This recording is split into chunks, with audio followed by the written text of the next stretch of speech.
right now. We get all the information that we're looking for from what? From the user give me the input.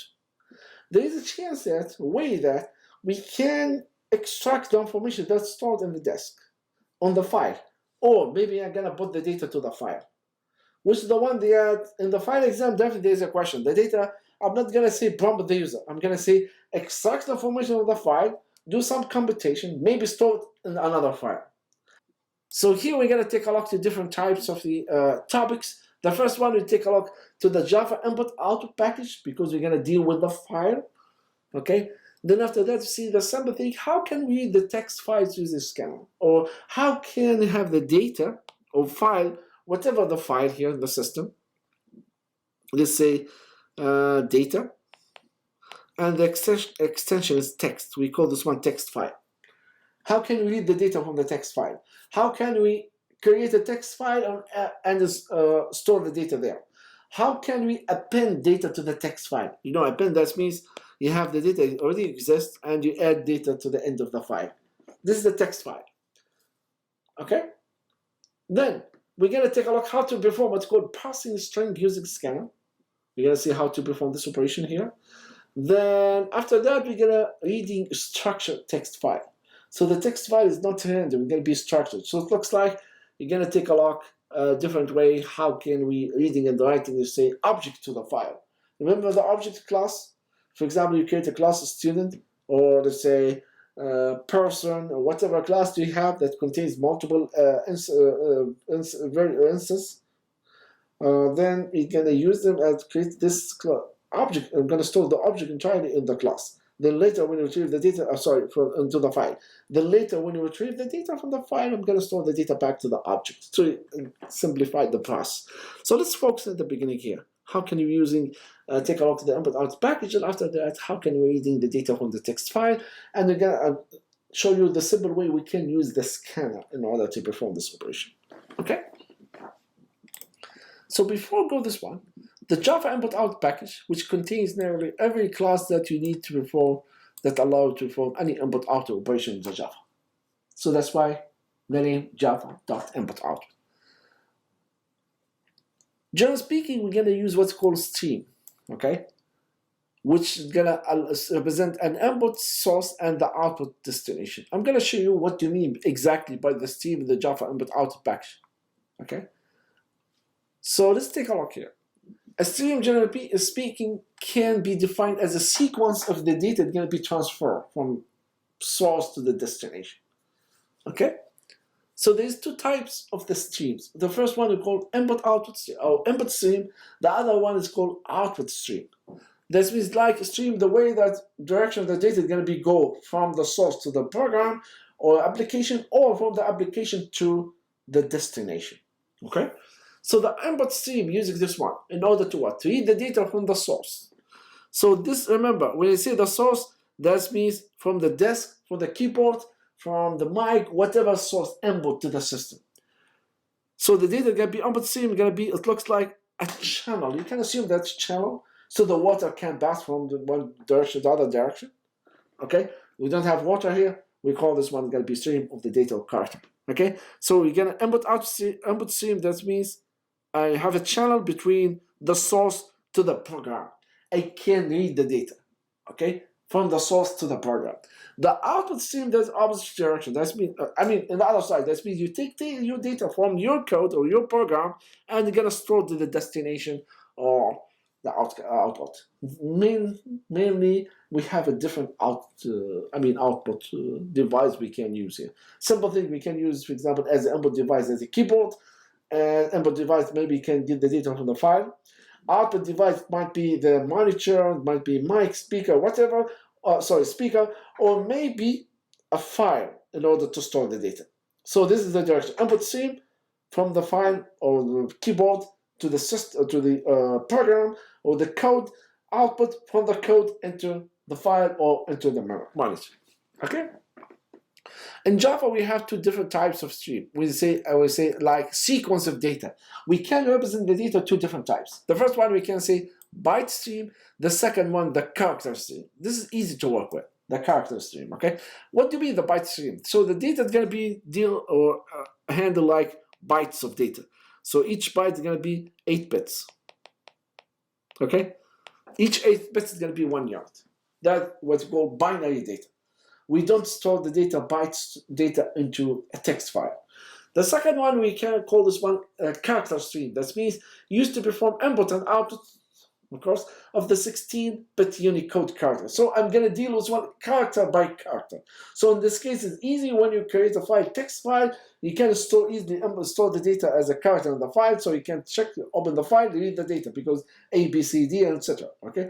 The other one is going to have a binary format. Okay, it's not treat this one as a character. It's got a set of, let's say, 8 bits. Okay, so they have a different way how to input, how to perform create a file, how can you store the data file, how can you retrieve the data of the file. Just to keep in your mind that here we have input out stream, we have different data types, okay, or let's say types of stream might be byte, or let's say byte stream or character stream. This means the way that how the data can be handled during the transmission from the input to the code or the program, or from the program to the file. Okay.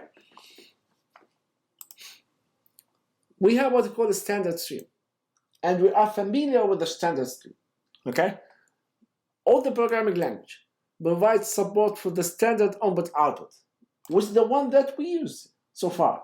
When you get data from, let's say, fetch data from, let's say, from using a scanner from the keyboard, what we're gonna use? We're gonna say scanner, scan equal, in use scanner, and between 2 parentheses, you're gonna say system.in. Yeah, that means you're gonna use the standard input stream. That means from the let's say the source to the program, and the source in this case, in most of this case, is going to be the keyboard. Okay, the system one. We have a standard output. With that, we're going to use this one in order to get the data from the code or program into, let's say, the monitor. This is the simple case. We're going to use system.out.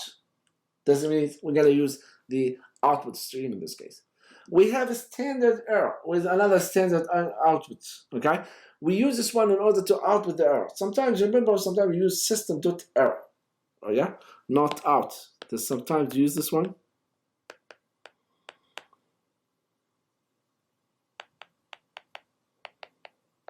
Then whatever. This one used in order to display an error message, and the color is going to be red.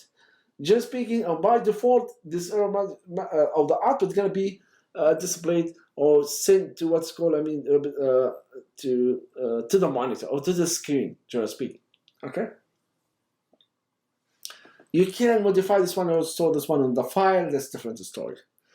You can use them by default. You cannot close them. Yeah, because those must be all the time going to be open. Good. So let's take a look now. How can we start input stream? That means you're gonna get the data from the file, not from the keyboard. I'm not gonna use the standard input out. I'm gonna use different stream input stream in order to get the data from the file into the program. We have different ways. You can use a scanner. You can use input stream. You can use file input stream, and you can use object input stream. What's the scanner? Scanner, we use this one, modify the scanner a little bit to get the data from the file. We use so far the scanner in order to get the data, or use the standard input stream. We can modify this one in order to get the data from the file. Okay? So here we can use this class in order to read and pass character in the text file. So that's simple thing, easy way in order to read the data from the text file. When you say parsing, you're going to see that you can specify right now when you perform scanner, for example, new scanner, system n. Then after that, when you perform this operation, you say scan.next enter, etc. All the data can be tokenized based on the white space. Then every time you say scan, when you perform next something, the system is going to jump to give you the next token here. So we have a way, right now we use the default tokenize, okay, or the parameter or the string that you use in order to separate the input of the data, use the white space. Later you can specify whatever the value that you use in order to tokenize your input. This is a different story. Right now keep you in mind that, okay, scanner, we can use this one in order to read the data from the text file. What do you mean the text file? That means the file that you open can be read by any human. Of course, maybe if you use different language, that's a different story. But in my case, you can see that A, B, C, D is easy for you in order to understand what's going on with the content.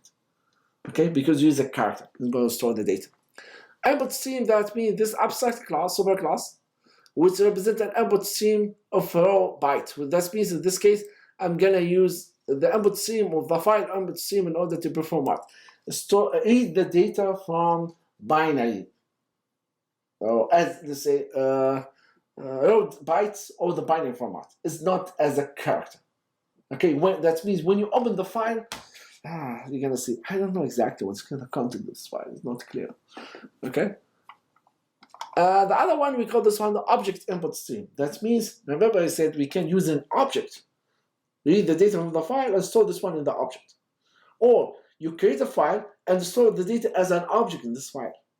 It's not character, it's not raw bytes, it's different story. Okay, this we're gonna do this one later. I think not, I'm not sure it's gonna be Wednesday, maybe hopefully by Wednesday or maybe Monday. We're gonna see this one, how can we get store the data as an object in the file, how can I store the data from the file and put in an object, which is the easy way to communicate, okay?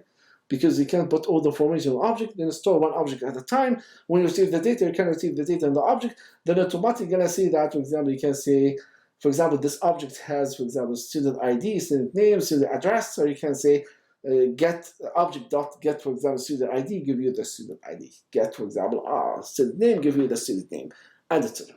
Okay?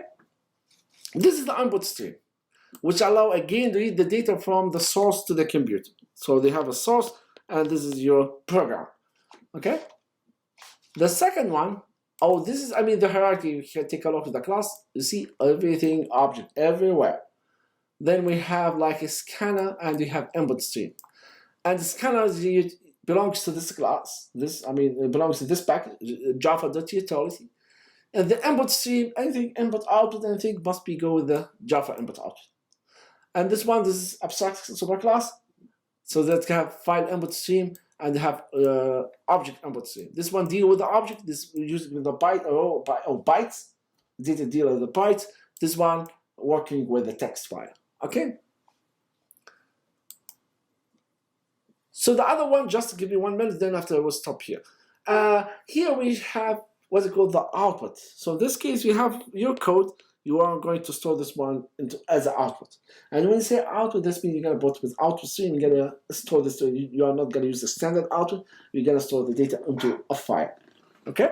So here we have a different story. We can use this scanner now. Scanner just input. So that means you're going to use, for example, let's show you the simple thing. You have to use this for objects. Let's say I have output stream.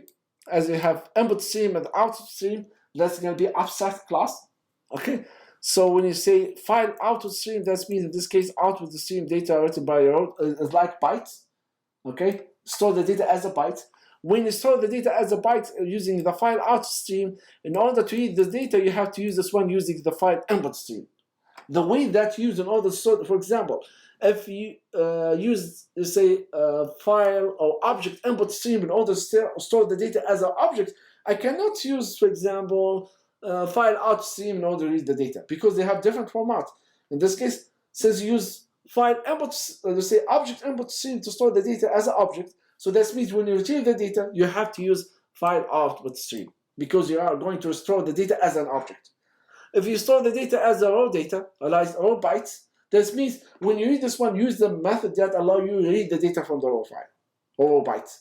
You cannot use, for example, the method or scanner in order to use the text, but the file is not text. It's like using the say what's called. I'm gonna say binary format, okay, or bytes here. We do have another abstract class we call this one writer. So we have a different ways in order to output streaming, okay. So the writer is going to use in order to store the data as a text, or the character in this case. We have file writer and we have a printer writer. Both of them allow us in order to read the data here, or store the data. Here, the file writer is going to convert, or nice or convenient way in order to writing the character to the file. And the print writer is like convenience, a class that in order to output the basic data types, string, and objects into the class. So, I'm not going to ask you to memorize them. Just keep in your mind that we have input stream and out stream. We have a set of class allow us in order to store the data from the, read the data from the file into the program. And it depends on the type of the file. If the character, that means, or text file, that means we have a specific way or method or class you need to use them. If the file is a byte or is binary format, is not like character or not text, that means we have a special method or a special class you're going to use in order to read the data. When you read the opposite, when you try to store the data into the file, if the way that you use in order to store the file, you have to use in order to read the data of the file. For example, if you create a file that store the data as objects, that means when you read this one, I have to read that as an object. I cannot use as a text because the structure of the format is different. Okay, so next lecture on Wednesday we're gonna start from here. Okay, and we're gonna give you some examples. Just keep in your mind this is some classes. Each of them gonna have a specific goal or method or task to perform. Then we're gonna use some of them one at a time. So we start with the text file. How can we read the data from the text file? Then how can we store the data in the text file? Show you what the method can use. Then how to read or create or store the data in the object as object, then how to read it as an object. In the exam, you're going to use the same structure. Okay? You are not going to invent something new. The only difference here, for example, we create the data as an object or store this one in the file as an object, you need to change the structure of the object, the class that has different instance variable and etc. Okay? This is a mean data diagram or hierarchy of this class. Okay? Good. All these is gonna be what? In Java input output package. So when we work with this one, I have to use this one. I have to import the proper package. The same thing we did with the scanner, etc. Good. Again, text binary. Text, that means data stored as a character. Binary is gonna be raw bytes. Open this one, maybe you don't understand anything inside this one. Maybe you're lucky you have few characters you can tell, but most of them is going to have weird characters, so you cannot understand it. Well, I'm going to concentrate on the text file. Yeah, I need just give me a second. I want to launch, fire up the Eclipse. While Eclipse, running Eclipse. Now, in order to work with the file, I need to find a way in order to define or have an object for this file itself. Yeah, I need to say, for example, I need to create an object from file class which allow me in order to communicate, in order to deal with the file. Because when you work with a scanner, the only thing to know that I'm gonna get the data from the default input stream, which is the keyboard. But no, I want to say I want to make sure the input is going to be specific file that's stored on specific location. So in order to do that, I'm going to use a new class is called file. And file is going to have like string path name, which have one unique thing. It's going to do what? It's going to construct a file object with the path name. So it looks like, remember, this one just have replaced the path name that where the file is going to be stored on the disk with an object. So you can use this one in order to using as a pointer to the file in the future or the rest of the code. Okay. Then I'm going to use this one. I'm going to put this one as like a parameter when I create an object with the scanner. So now the scanner knows that, okay, yeah, I'm going to use that path, this object. It's going to tell me exactly where I'm going to get my data. And here, I know it's confused a little bit. Here you're going to tell if the file is not exist, so the scanner is going to have a problem here. Right? It's going to show me an error message. We're going to see this one. So the only thing I want to show you here, you want to here it depends on what operating system that you have. Backslash or forward slash. Mac different than the Windows, okay? But I have a better way to do that. I'm going to show you exactly where you're going to put your file, so the system automatically going to search in this place by default. So there is no need in order to specify where your file is going to be stored. But generally speaking, yes, you have to specify, for example, this is for Windows, that means you have to use double dash, and you have to tell me from the C, what folder, subfolder, etc., until you find the file name. You have to give me the complete name. Or, I'm going to show you, you can put this one in the same folder there where your project is there that you used during this class. So it's going to be easy for the system to know exactly by default, it's going to search within this project. Or this, you say the default is a path to search your data. Okay. The one thing it's gonna be scanner do here when it have, by the way, either you're gonna create an object with this file, or you're gonna use this one in order to create this object. So either is fine. Either say file, whatever the name of file equal new file and the file name. You have to put this one as a string between double quotation, or you're gonna put this one as a parameter. You know that. 2 in 1. Yeah, 2 steps to put this one. One important thing here, the scanner do what? The scanner is going to tokenize the content of the file. So it looks like the scanner is going to say, okay, I'm going to read the entire file. Now I can divide the file into tokens based on the white space. Then we're going to use next.next, engine.next, whatever, next line, etc. in order to tell which the token that we need to retrieve. This one, or this one, or this one, and etc. Okay? So I can use has next line, has next enter, or double in order to tell whether the file still has next value or not. So again, when you create this, the first one here, let me go back here. When we run this, I don't know why I'm using the mouse and I have a pen here. Anyway, when you say that the file is gonna, the scanner file is equal new scanner, whatever the file name, the scanner is gonna tokenize all the content of the file. Assume this is the content of the file, something like this, okay? Those the data here. So it's gonna tokenize this one into this is one tokenized based on what? Based on the white space. Okay? Then you can use dot has next, whatever, and so you know the pointer is gonna be start here. Dot has next is going to tell you whether there is a data stored there or not. You can specify whether the next item or the value of the next token that I'm going to read, whether it's going to be integer, whether it's going to double, whether it's going to be next or next line or whatever. You can decide. Yeah? You know that. We covered this one with the scanner. So it's going to be here using the same way that we did before. Here we have some error message. I'm going to cover this one in more details later. Yeah, I'm going to tell you what's going on with this one. Of course, each of them is going to have their own an exception. We need to handle them. That's why we cover the exception before we cover the input-output class. Okay?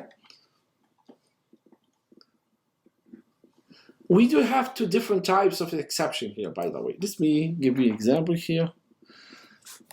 We have 2 different ways in order to, handle the exception in general. Okay? The first one, assume that you have method, whatever the name of the method, okay, void, integer, public, whatever, okay, you have a method, you say x, y, z, and within the method, basically you're gonna have, this method is gonna throw an exception. For example, you try to say what's the thing that causes exception here?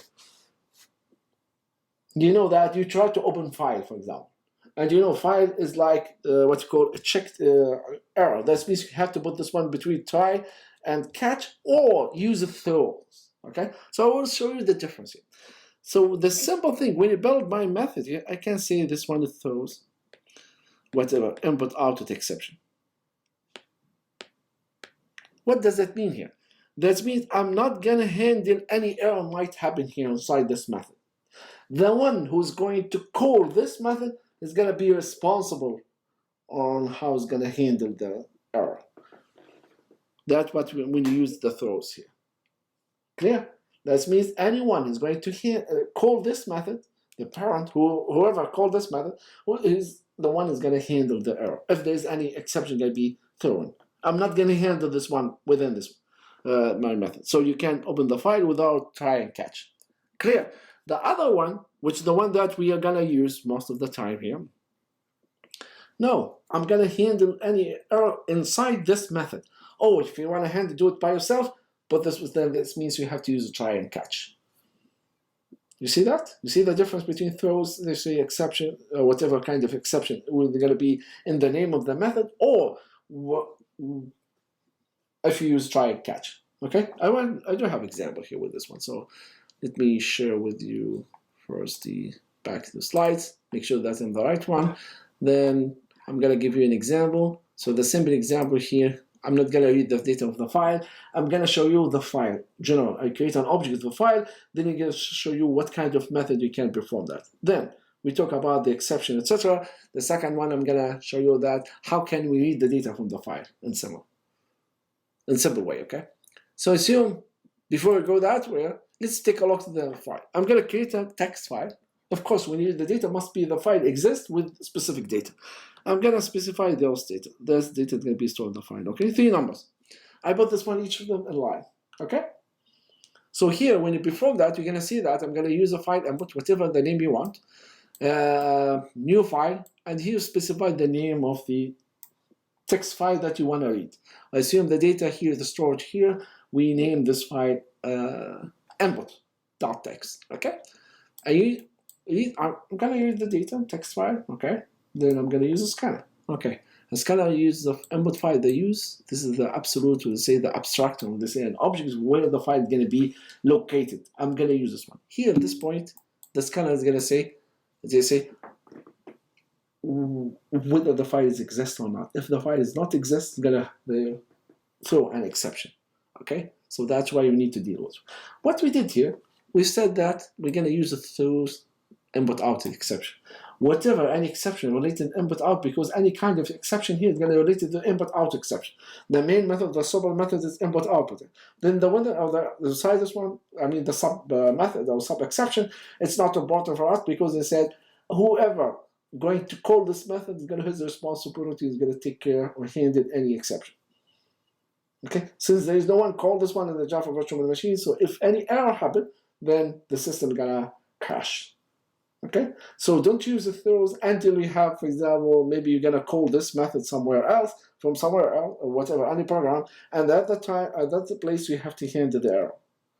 Remember when you talk the user-defined method, I mean exception, when you use a throw, that means the one that called the method, the one is gonna take care of how he handle this one. Anyway, then this is a simple thing. Now when you work with the scanner, it looks like we have working with a normal scanner.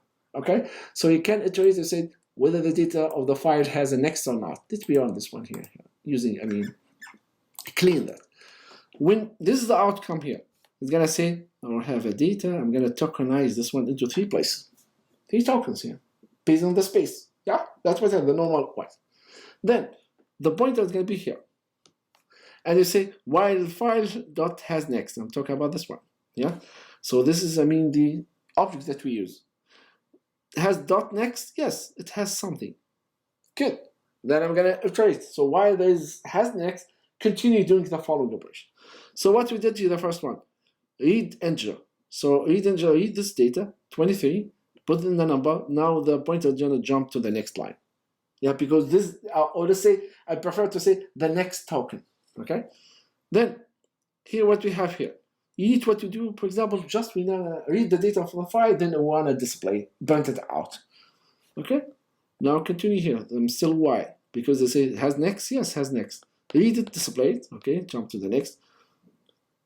Has next. Yes. Read it, display it. Perfect. I'm here. Has next. No. Then I'm gonna say end of the file detect, goodbye. And here we prefer, we need to close the file. We're gonna cover this one later. Clear, guys, what you have done so far? So let's have an example. I'll show you the Eclipse and you see how it looks like. This is, I mean, the demo, file demo. So what I did here, this is a simple thing. I create file object. I put this one outside the try. Why I put this one outside the try? Because I want to do this one what? I want to close the file maybe later at the end. Maybe you're gonna use the default here, and the default maybe, yeah, we can use this one. Default, then the default, I'm gonna close the file. Anyway, remember, if you define anything within the try, this one is gonna be accessible only within the try. Okay, so this is simple thing. It's going to create a file instance by converting whatever the given what's called path name string into abstract path name. So here, even if the file does not exist, there is no error, no problem. Okay, just I have a file, then I'll give some information about the file. So here I'm gonna say new file, whatever the name of the file. Then I'm gonna say get total space, for example. You can, by the way, you have f dot, you're gonna give you many details about the file. I'm just take a look to the structure of the file. I can get information when the file last time modified, what's the size of the file, whether the file is file or subdirectory, whether the file is exist or not. You can tell many information of the file. You can give me, for example, what's the absolute path. That means give you the structure from the C. It depends on the operating system. So the C is going to give you exactly from the let's say the main, let's say subdirectory, directory up to whatever the driver name up to the location of the current location of the file. It can be, for example, give some information. Let's do this one and done, and see what's gonna happen here. Total spaces black, empty. The files exist, no, false. We don't have file name under this name. Generally speaking, the absolute path or default path is gonna find the information where I'm storing. I'm using Mac, so here users, Mac machines, document, workspace, the name of the project is gonna be 201, and here this means all the data is gonna be stored here. Actually, if you take a look to the class project, I have something here. I put this one here, so you can see, the content here. Let me see, show you something here. All the data is gonna be stored here. If you put your data in the same folder that you put your project, the system automatically gonna search here. This is the default location. If you put your file somewhere else, you have to specify this one here, exactly where the data is gonna be stored. I'm using here the absolute value, or let's say the path, which the default path is gonna be the same folder where you put your project.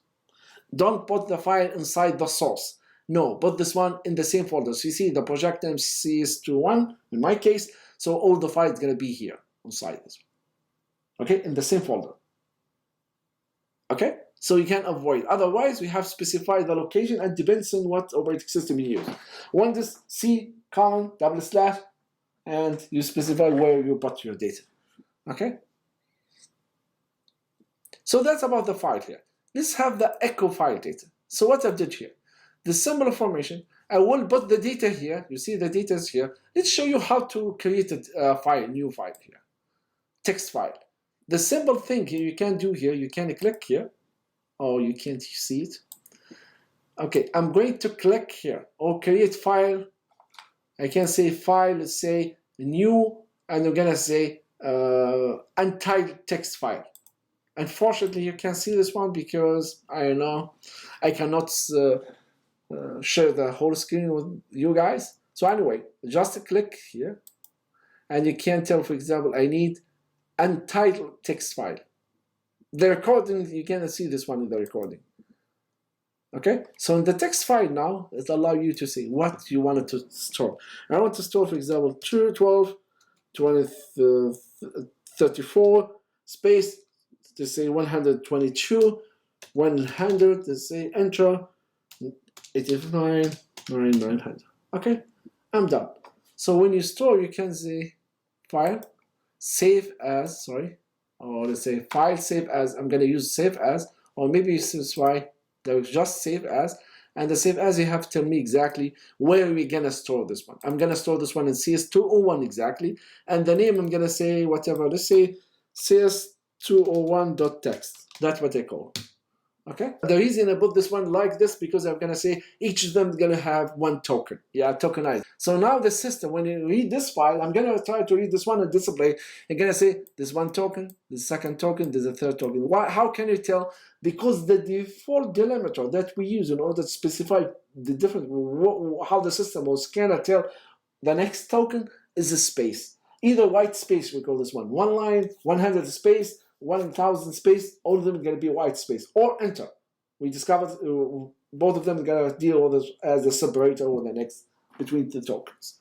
Okay, the third, the fourth, the fifth, the sixth token. Okay, so back to my file here, and here you see the data is going to be stored here. If you can see it, you have to just do right click, then after that you have to perform refresh here.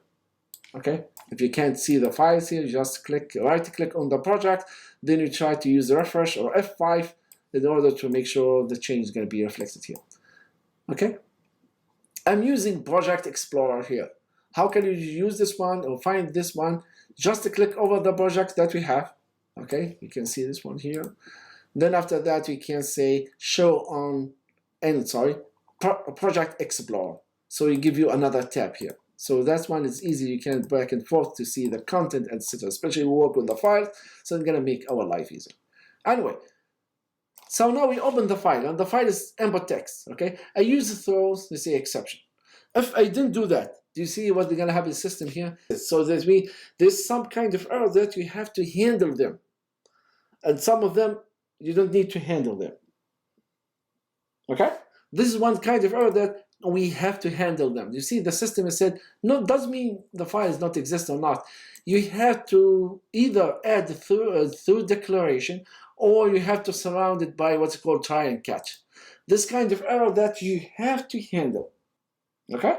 So in this case, I'm going to say I'm going to use through declaration. And what kind of error you want to show here, I'm going to say input output exception, because this is, the superclass that we can use. Okay? So let me run my code. And now it's going to display the result here. Don't worry, here we have some. And I just add this one to be end of the file. Then I add the message here, or like a command here said, close this channel. This is a good thing. When you open a channel, you have to close. You have a scanner file object with a scanner, close this one. Why? Because we're going to see later, sometimes you're going to open this file again and again, many times within the same code. So it's better after you're done with the working with the file, close, then open this one again if you want. Okay? So how about you use our data that we have, CS201, the file that we just generated. I just use this file, just to change the name, and this is the result here. It's going to be, it's point all the data. You see that because I'm using println, so it's going to define or display all the data in the file. And if you want to see, those are the data that's going to be here listed. Perfect. So it works fine, yeah? Good. What if I put the file does not exist?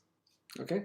When I run this one, the system at this point, you're going to say, there's an error. Then you're going to display the file not found exception. That means I'm trying in the scanner to open this file, but I can't because the file does not exist. Okay, so we need to think about a way how can we handle this one later if you try to use try and catch. So how about here in the file, let's say echo file version 2, what we're doing here, we're going to use try and catch. Good. So that means this is the part that I think this part is going to have a problem. This is the file here. I'm going to open the file, create an object scanner of this file. Then after that, I want to iterate over every possible. Just to display the entry of the file. So I just put the file or the data or the chunk of the code that I expect is going to cause an error. Put this one between try and catch. And what kind of error? I know that right now, file not found exception. So if the file not found exception is going to display this message. And the message, you can come up with a custom message. You know that. Finally, you know that either try or catch either completely work without any problem, or there's any problem that can be handled by the catch. Then here we're going to say close the file. And here, if you run my code, so it's running. So here I've said I'm going to handle the errors here within my code. Here we use through whatever exception. I've said whoever called this method is his responsibility to take care of the code, not me. Okay? Question. We handle this one. This is my code. Okay? How can you get the data, iterate over this one, and so we need to close this one. We talk about this one. Okay, perfect. So let's take a look to some kind of error that we have here. Okay, in general, I remember I said some kind of error. We're gonna, ignore them right now. Then later we're gonna cover them in more details. The first one, they have maybe we might have this scenario. Okay, the first one, I try to open the file, but the file does not exist. There's one problem. Okay, I can go here. This is gonna have file not found exception. So if you try to open the file not exist, this is what kind of exception is going to be thrown.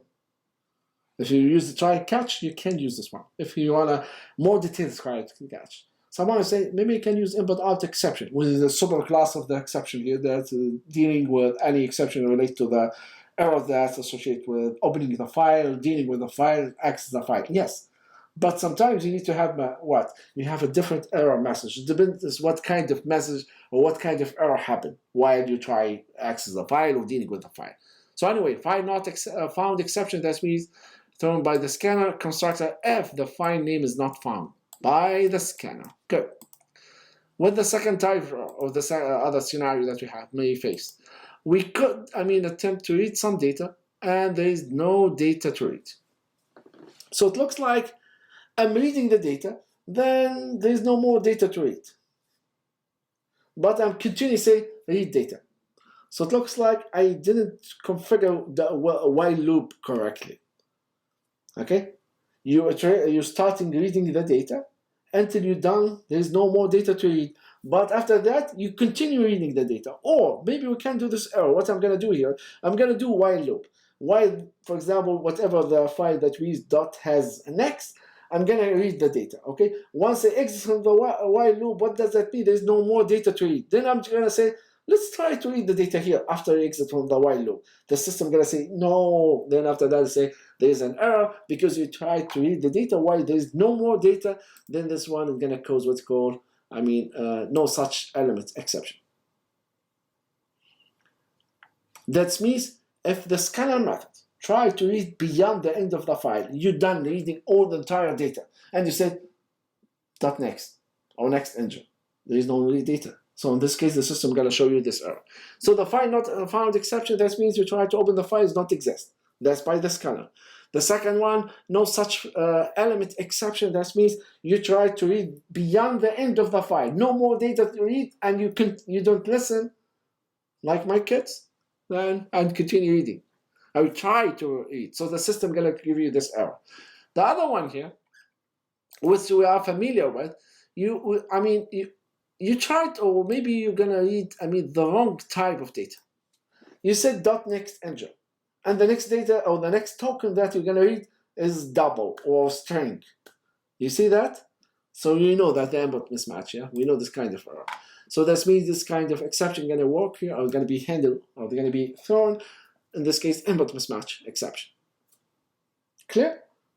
So it looks like we need to know the exact structure of the file, the way that we handle the data. If we have mixed data stored in the file, we need to know, for example, the first one integer, the second one double, the third one name, and etc. Yeah. So we need to know the structure. Otherwise, maybe we have a problem with this one. We're gonna have this kind of error. Okay. What the last kind of error we may face? You try to read from the file after you closed. Yeah, so the input stream closed, but in this case, we did have, for example, the next one. That's what you call illegal state, exception. You close the file, the stream, whatever, or just scanner, then after that say scan.next, whatever. The system say, I don't have channel open, the channel does not exist anymore.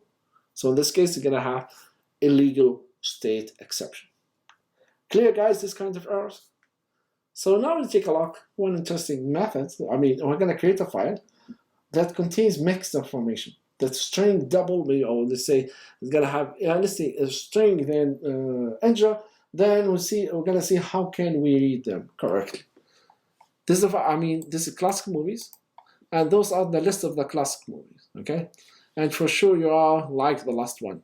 I think it changed this one to 999. I don't know why you can't see this one. Anyway, so we see the structure that you built. This is the movie name, then after that, or title, then after hours. Yeah, The Matrix. Oh, this one, the favorite movie, yeah, for you. I got it. Okay, Finding Nemo, for example. You know the structure. It looks like the title, then after that, the number of minutes. Title, number of minutes. Okay, then we know this structure. So now let's see how can we read the data here. Okay, so it's gonna be, by the way that we're dealing with the file, the structure is gonna be the same. The file, the way that you have to create an object on the file, then after that you have to create an object scanner of the file that you use in order, abstraction of the file name. Then after that we have to do while loop, then you try to extract the data. The only difference here, within the while loop, maybe you're gonna change. Maybe sometimes you're gonna say read next integer, maybe you're gonna read which one the good movie? If you choose another movie except CS201, that means you're gonna fail this class. All of them. Good question. Good answer, Anyway, so this is the main method. The same thing, scanner, and the lazy I put 2 in 1. Instead, you create an object on the file, then you put this one here. Let's do this one together. What's the name of the text file? This is, for example, this is the name of the text file that we're going to use. Okay. Then the file has next. The first one is string. The second one is integer. So how can we read the first line here? Let's go here. What the method are you gonna use in order to read this entry? Scan.next what? Can I say scan.next, for example? Exactly. If you said next, that means you're gonna, let me show you that. Yeah, I like this one. So the file is gonna be tokenized like this. That's what's gonna happen. This one, this 2, this is 3, this is 4, this is 5, this is 6, 7, 8, and etc. So when you say, if you say scan.next, they're gonna get, the first time gonna get that. But I want to have the whole line. So I'm gonna get scan.next line. That means this is gonna be one entry. It's gonna be as one token. Token, remember, from whatever is the pointer right now until the end of this line. So take this one. That's the best thing to read the data that contains more than, let's say, tokens, or set of tokens together. Then the next one, you're supposed to say scan.next, enter, yeah? In order to read the data. That's one way. But here I need just to modify my code. I'm going to show you the way that I want to test whether the next item or next token going to be enter or not. If it's not enter, I'm going to say ignore whatever input we got, then jump to the next one. Okay, ignore this entry because it's not valid entry. I know. The problem here, because we expect that, we assume that the file has good structure. All the data is well written and correct format. But maybe, just give you think about what if the data is not correct. But what if someone mistyping the data here, instead they have enter, they put maybe double or different, let's say, another data format, data type. So I need just to show you how can you test that. You didn't need, by the way, here because we accept the data is correct, but just in case. So I said I've read the first line, yeah. Then after that, if the file doesn't contain next engine or the next token is not engine, then what I'm gonna do here, I'm gonna maybe show you an error message is invalid file format at this line. Then I'm gonna say what? Ignore whatever I have in the entire line gonna be ignored. Okay. So assume that someone write 1.6, 5, whatever. So I'm gonna say ignore whatever I have here by using next line, put this one in the garbage, or maybe you say scan.next line, and you don't need to store this information anywhere. We know that we did this before, yeah, when you work with the scanner. And next line, it's I don't know what happened. Now I have a problem. I hate that. It's gonna be all gonna be highlighted. Everything. Anyway, so this is, by the way, this is my file. Okay, so I check if the data is invalid, just ignored. Otherwise, everything's fine. Yes, the next token is enter. Read the next enter, for example. Okay, then after that, I'm going to read this one. Why? Why I have another extra new line here? Next dot new line. Why?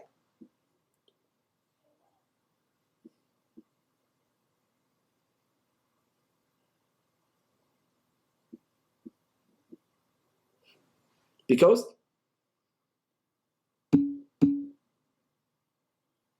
exactly consumer/n. Exactly.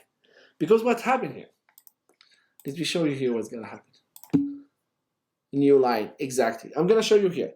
So here, remember this one token, you're the whole thing, yeah? So whatever, even including the enter, because when you type something and jump to the next line, you're gonna press enter. Good. Now I've read this one, and the token, the next token must be here, I know. But remember, everything exists something here. Because what I've said, remember I said, in order to specify what the next token, we're gonna use the white space. Yeah, but here when you jump from this line to the next line, you have an enter. Now you read 136. The next reading, we're gonna say scan.next line. Do you know what's gonna read the scan next line? This means the point is gonna, whatever I have from here until the end of the line. So we're gonna consume the leftover /n. So in this case, if you wanna read next enter, then after that next line, I need to make sure that I'm gonna get rid of the enter that I have. So in this case, the second or the scan.next line, I'm gonna get rid of the /n or the new line. Now I'm here. If it's just the next line, I'm gonna read the entire thing, including the enter. Enter 100. If I say next line, I'm gonna consume the /n here. So that's why. Okay. You can test this one. We're gonna test this one in the code and show you how's gonna happen here. What's gonna happen here. And then here I'm gonna have many, let's say, exceptions here. File not found, for example, if you try to open the file, not exist. That's why we have like corresponding message. Of course, the nice thing, we have like specialized exception handling, because in this case we can customize, come up with the right error message. Instead, we have like one, let's say, global or common error message, for example, an error while dealing with this file, but you cannot tell you exactly what's going on. This one, no such element exception that you try to read beyond the end of the file. Here, if you try to read beyond after you close the file, for example, after here, I'm going to say read something. Okay. The next file or version 2, what we did, we assumed that the file is well written, the structure is correct. So this means we have a string, then have an enter, string, enter, string, enter. So in this case, there's no need to check the next whether the next token always have enter value or not. So that's going to be the same here. So let me have take a look to Eclipse, go over the example, see what's going to happen if we modify the data, play around, try to read after the end of the file, after we close the file, and see what kind of error message can have.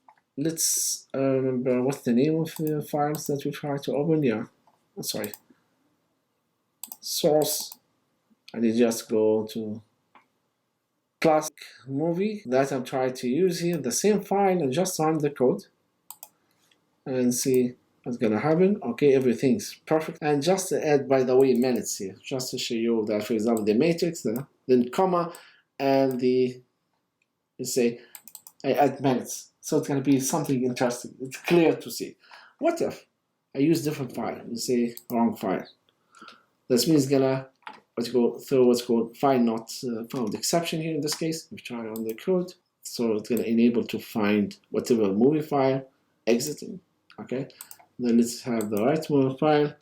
Then what if someone try to read the data after the last file? Let's say I want just to copy paste. I'm lazy guy. So what if after you close here? What's happening here? We done. There is no more data. What if I try to read the data here?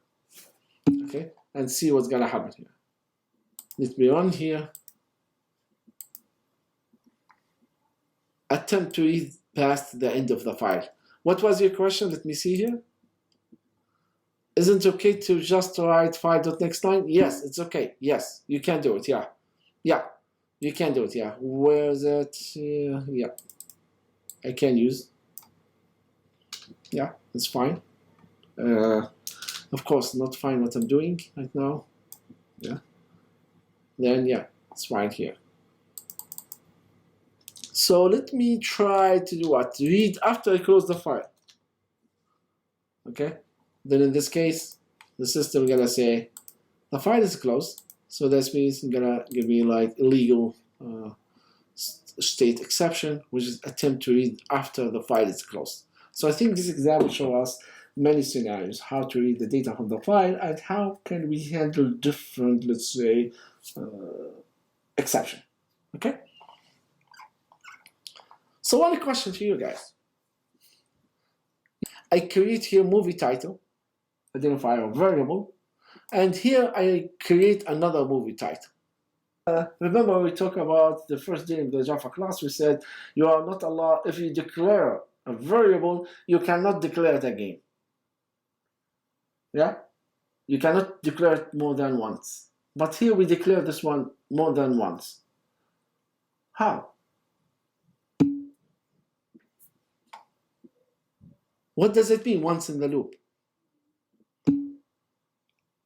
Scope. That's what I'm looking for. This is the scope. Exactly. When you define something here within the while here, this means this is going to be like local variable. Only you can see this one inside this one. When I get outside, now this is different. So it looks like we have two different variables. And in order to prove it to you, you see that if you click over this one, it's not gonna highlight this one. Yeah. Let's try to just move this one here, and they will put this one. Let's say we define this one here. So let's see, I'm here. If I use this one, I want to show you that it's the right one. You see that? Now it's highlighted. So this one is similar to this one, similar to this one. Yeah? And the reason behind this one, of course, when you get out from the while loop or whatever the block that we define a variable, I can redefine this one outside that block because there are two different versions, okay? Because of the scope of the data. Make sure just I need to erase all the modification that I've done here. Okay, this is, classic movie. We have a classic movie version 2, which is the simple one. I just assume that everything is fine. Yes, another consume part. Yeah, let's do the easy part here. There is no need to put this one in any variable because this one is going to be rubbish. Okay, just ignore it. Okay, so now we managed to open the data to get the data from the file. Then we managed to try to retrieve the data file. How about I'm going to just comment this part. I don't listen. I said, no, it's going to work. Okay, if I'm not going to consume, the enter part. /n, and see what happened. Something weird here. Yeah, something is not correct gonna happen here. So that's why you have to make sure that you consume the /n, especially when you mix ngo double next to ngo double or whatever with the next line. You have to treat this one. You have to deal with it. Okay. So back to the slides, you see now, I guess you need to take a look, how can we read the data? Or let's say create a file and work with this file. We need to create a file, put some data on the file, then after that you can read the data of the file later if you want. Okay? One thing, by the way, we have try with resource, one special try and catch statement. Here when you use a try and catch, when you open any resource, I'm gonna close at the end.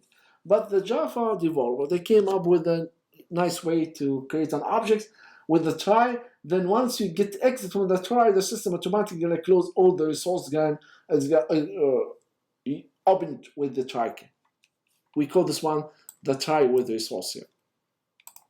So this is the normal way in order to create, for example, this is the traditional way to use the try and catch. Use the try, open the resource here, catch, done, then finally you need to close the resource. Okay? We have a better way. I can use the try, and within the try here, it looks like I'm going to say try, and between two parentheses here, you can open or write the statement, or maybe more than one statement that it's going to say open these resources. For example, you can create many objects. When you say open resource, that means many objects. For example, so scanner, files, etc. You can open them. Then after that, after you're done from the try, you're done computation, at the end the system automatically said whatever opened with the try is going to be closed automatically. Okay? We can, by the way, have many resources. Okay, we can say, for example, try whatever scanner, scan dot whatever new scanner new file whatever semicolon, the second third and the fourth, and put this one between two parentheses. So all these resources open with a try. Once you're done from the try, it's gonna automatically close. We call this one a try with the resource. Okay. You can use this one, or you can use the traditional way. Here, make your code more elegant and easy, and manageable and easy to read. Yeah. Okay. Now, I want to see how can we write to the text file. Now we have read the data from the text file. I want to create text file empty, then after that you fill with data. Okay? So we have many situations, many scenarios. Okay? The first one, the file doesn't exist. You try to create a file, but the file is not there. So that means you are going to create a file from scratch. That's one thing. The second scenario that may be faced here, the file maybe is there, and you want to do, the file has some content, so you need to deal with this content. What you need to do here, you need to erase whatever the file has before, then after that I'm gonna build or create a new data. Or I'm gonna append at the end of the file. So we have three scenarios. Whether the file is not exist, I'm going to create it. Whether the file exists and has some content, what you need to do with these contents. Either erase them, delete it, so a fresh reading overwrite whatever the content of the file there, or no, keep this one and add at the end. Okay, so you have actually three scenarios, yeah, how to deal with them. Good. So now we're going to take a look. How can we perform this operation? I'm going to show you how can you open the file, and they can decide whether I'm going to open this file for append or for, let's say, how can we deal with the content of this file? Whether I'm going to append or delete them.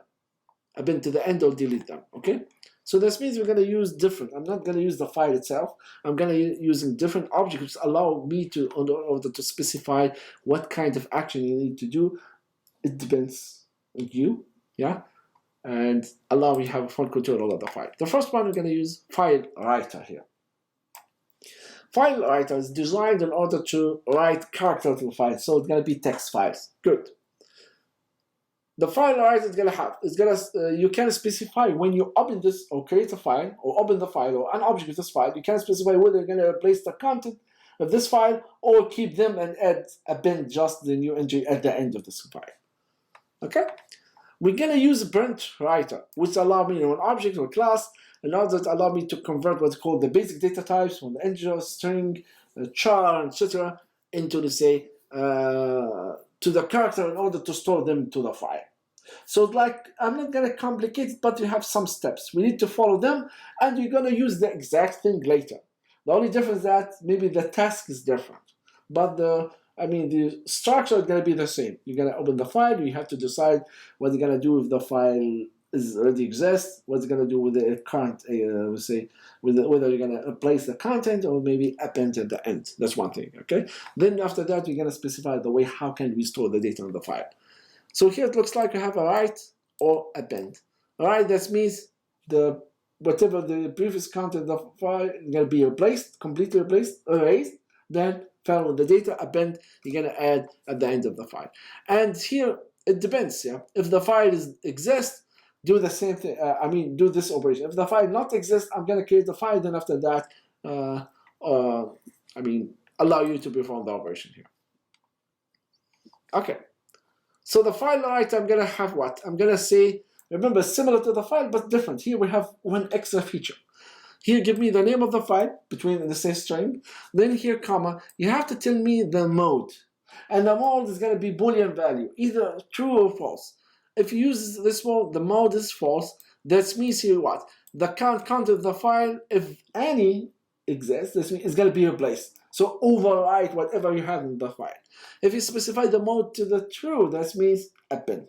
Keep the current content, then add to the end of the file. Okay? This one is going to throw what's called input out exception. So you need to handle, of course, dealing with the files, input out exception. And this is the one that's going to throw this one, this kind of operation. Because now, it looks, we don't have scanner, by the way. I cannot use the scanner. I cannot. Yeah? Again, cannot, because many students still using scanner to write the data of the file. No, scanner just for the reading, and here for the writing. Now I'm going to use the file write. This one way, by the way. We have many ways, but this is the simple way. Okay, so this point of this object that you create on this file writer is going to, through an exception. Yeah. Okay. This one, print writer and object that allow me to perform what? Perform the writing on the file. And actually, we're going to use the print and print line. But in this case, I'm going to specify the channel is going to be output stream, and the output stream is going to be connected with that file. Okay? Let's see how can we do that. We are going to create a file called, say, grades. Okay? And the grades, for example, maybe have, let's say, I'm going to say false. What does that mean, false? That means you erase the previous content. If the file exists before, delete whatever the file had. Then after that, we can store our data. If it's true, this means append to the end. Keep the current content and go over. Continue. Okay.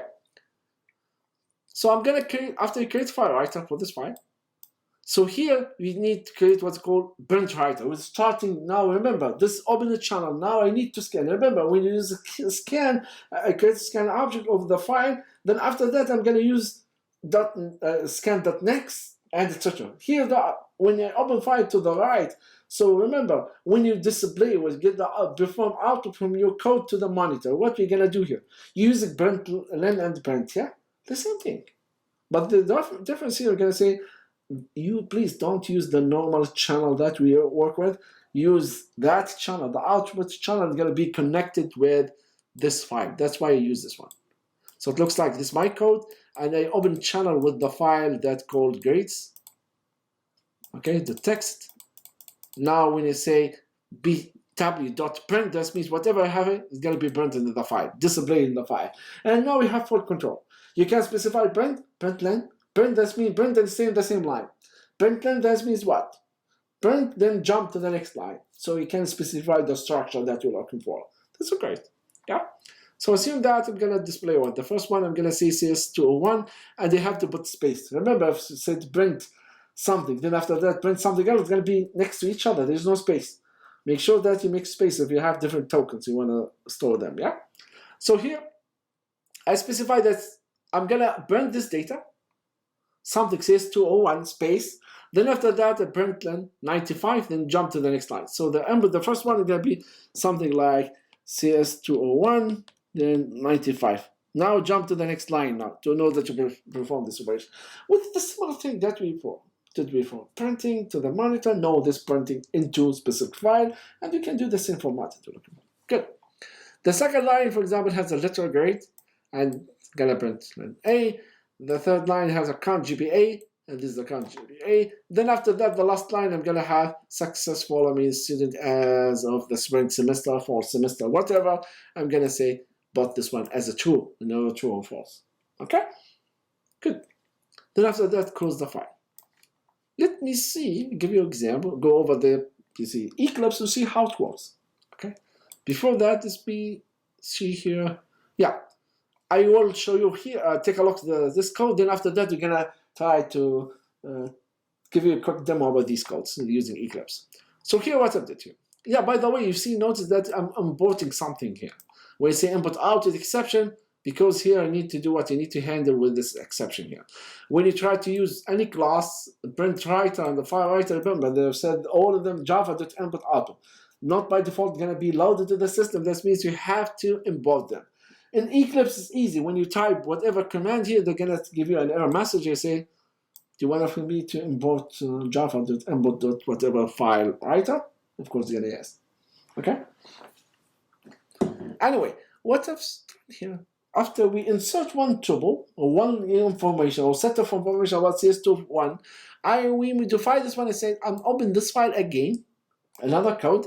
I've specified true. Why is it true? That means I need to keep the information that we had before. Okay? Then it's gonna do what? The same thing that we did. Print writer, open this one, connect the output, channel output stream from your code to that file. So now whatever we say, use BW or whatever, object you want, we use BW. That means that, printer writer is easy to follow. And he's just printing the same structure that we did. And if you cannot open the file for any reason, maybe we can say enable to find the grades file, etc. here. So let me check here. Just I want to see something here. Did I miss anything here? If the file exists, okay, counter is created and etc. Yeah. Anyway, for any reason, maybe you cannot open the file because you know that you can open the file. Then after that, if the file not exists, you can create a new file. Yeah. So maybe it doesn't make sense to have this error message to handle this exception. Anyway.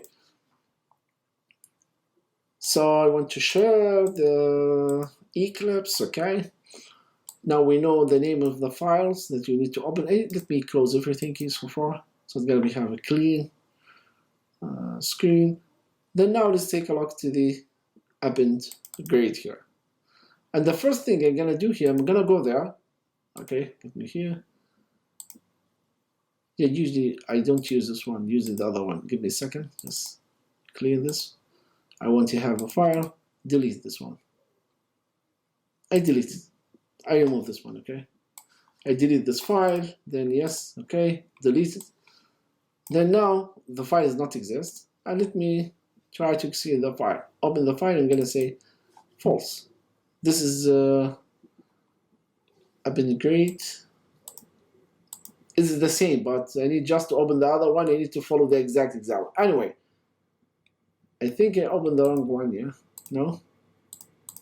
Because the first one, we're supposed to have different data type. I need just to follow the exact example that we have in the class to be in the same side. So maybe use,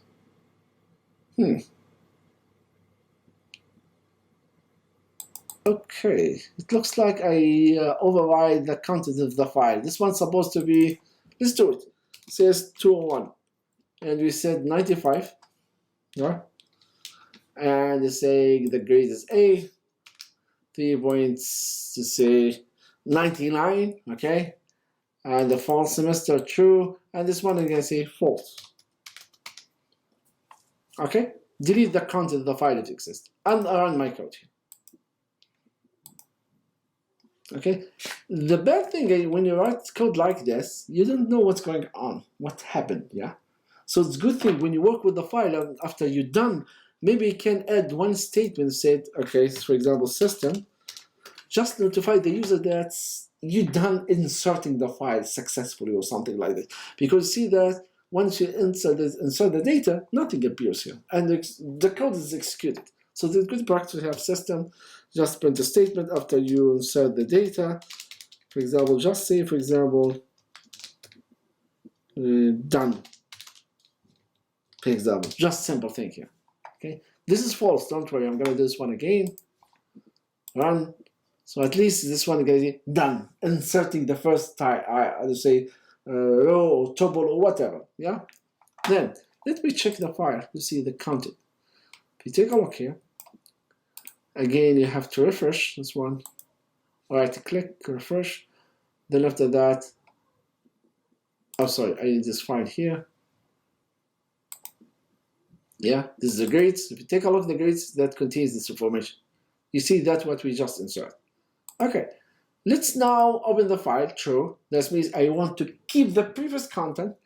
Then I open the same file and I add maybe another information. And again, let's see. I will keep this one here, and done at the end, just to signal that we managed to do that successfully. Then run your code. This error message because they have many codes, you need to fix them here. Then after that, you can check the content. You see that we add this one, so we managed this one. So later you can go to practice for you to do that. Maybe after the exam, of course. Yeah, you can try to read the data from the file here. And you know that you can, the first one, you say you need to make sure this is the hard thing that we try to read the data. I'm going to show you a better way to perform that. But right now it's hard because now here you have like this one token, this is 2 tokens, and etc. So you need just to figure out a way, but it's good practice to try to figure out how to perform this operation. Does it all start, give me a second here. Does it also start appending from the new line or at the end of the line? The appending is going to be at the end of the line. Remember, it depends actually in what kind of operation you're going to perform. We say print or print line. But generally speaking, since this is the new line, so the system automatically starts on the new line. Yeah, it looks like this is the first statement you're going to perform. It's similar to the system.out.print. So the first statement starts in the beginning of the line, new line. Then either going to stay in the new line, at the same line, or jump to the next line. So yes. You see that the first one starts at the beginning, the next one in the new line for the CS459 start in the new line. Yeah? And the append is going to be at the end, not at the beginning. So whatever you have in the data, it's going to be inserted here. So let's see if we change this one to CS425, just to have different data. Then we're going to have 67, it's going to be C, yeah? 2.25 just, and say, how about false? Yeah, this guy's E. Just an example, okay? 59. Yeah, then let's run the code. This one's gonna be a bit, I closed, I don't know why. Okay, this one's gonna be start here. Start on this line. Append here. So we run the code here, and this is gonna be ended done. And the data is going to be here, see? That we inserted. It's going to be the data inserted. And etc. So it's going to be at the end. Okay? Yeah, we managed to read the data. We know how to read it like this. How can we open the file for read? How can we open the file for write or append at the end? Yeah, and we can use what you call, the try with resource statements allow me in order to open all the resources. Then after that, after I finish, automatically the system is gonna close all of them. Okay. Writing text file, we did this one. We have different modes. We cover this one. Make sure that we have. It's not a lot here. Okay. Okay. Now we're going to take a look what's called structured text file. So the data is not going to be integer. It's not going to be like get next integer, get next whatever, double, etc. No, the data is going to be structured as a record. So lines. Each line is going to represent a record. Each record is going to represent or contains information about different, let's say, attributes. For example, assume that we can build the file that contains the following information. Maybe the first one is going to be the name. Yeah. Then after that, you need to specify or use separator or delimiter between one attribute and the other attribute. Just the system or somehow the system know that this is one value and this is another value belongs to the other attributes. So you can assume that that's the data that I have. Name, for example, let's say ID, name, GPA, department. That's my data somehow. So I need to store, for example, ID1, name Alice, GPA 4.00, department computer science. 2, it's me. Now everyone is going to be happy, 1.00, my GPA, okay, and math. And this is it. So when you store the data in the file, I'm still working with the text file yet. The structured file, we'll call this one. So I'm going to create file, and this file, I'm going to put this information, yeah?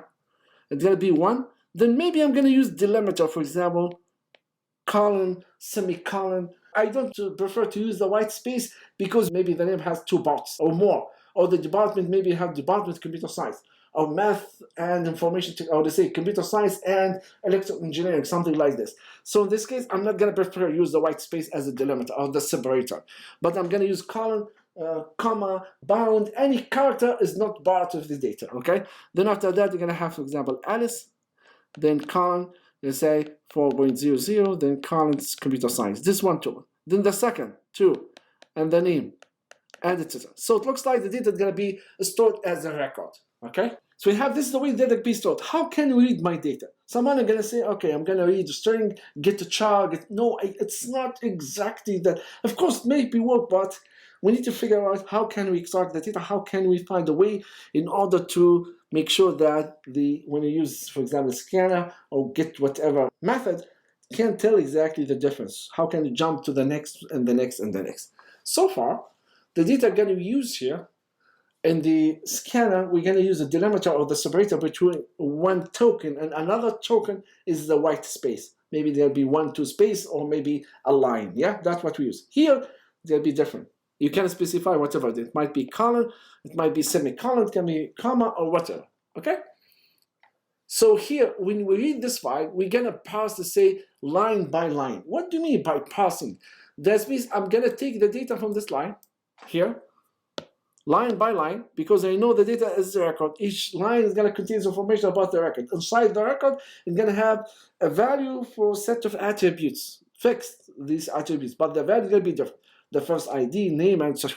So I need to take line by line, take this line, this parsing. What do you mean parsing? Remember, I'm going to read this one in order to come up with or generate what's called tokens based on what is called the delimiter that you use, or the separator that I use here. So when you parse this one, you're going to have, for example, 1, then after that, going to be Alice, then after that, the third token is going to be 4.0, then the fourth one is going to be computer science.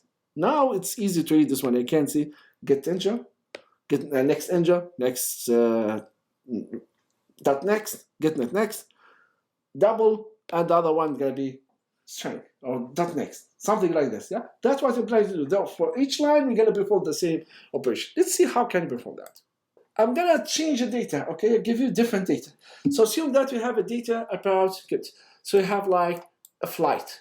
Okay, flight information, flight data that contains the following: the flight number, So when you see the flight number and origin, airport, destination, number of passenger, and average ticket price, so those are the set of attributes, the columns. Each row is going to have what? Or record is going to contain the value corresponding to each attribute here. Yeah? So here we first. So take a look. I'll use the comma here, the separator. So this is the data. It's going to be stored in my file. Not exact, not like this. Good. So this is the data, and this is going to be stored in the file here. So this line by line. This is the file. You see, this the first one is the flight number. The second one is going to be the origin number here, airport. The third one is going to be like the destination. The fourth one is going to be number of, let's say, the passenger. And the last attribute is going to be the average ticket price. How can you tell? Because we use delimiter as a comma. You can use whatever. As long as this delimiter of this set of attributes or whatever attribute you use here, the value is not valid entry. Okay, so for example, you cannot use, for example, a delimiter as a letter B. If you use this one as a letter B, so I cannot. So in this case, it's going to be A123, B, BWI, B.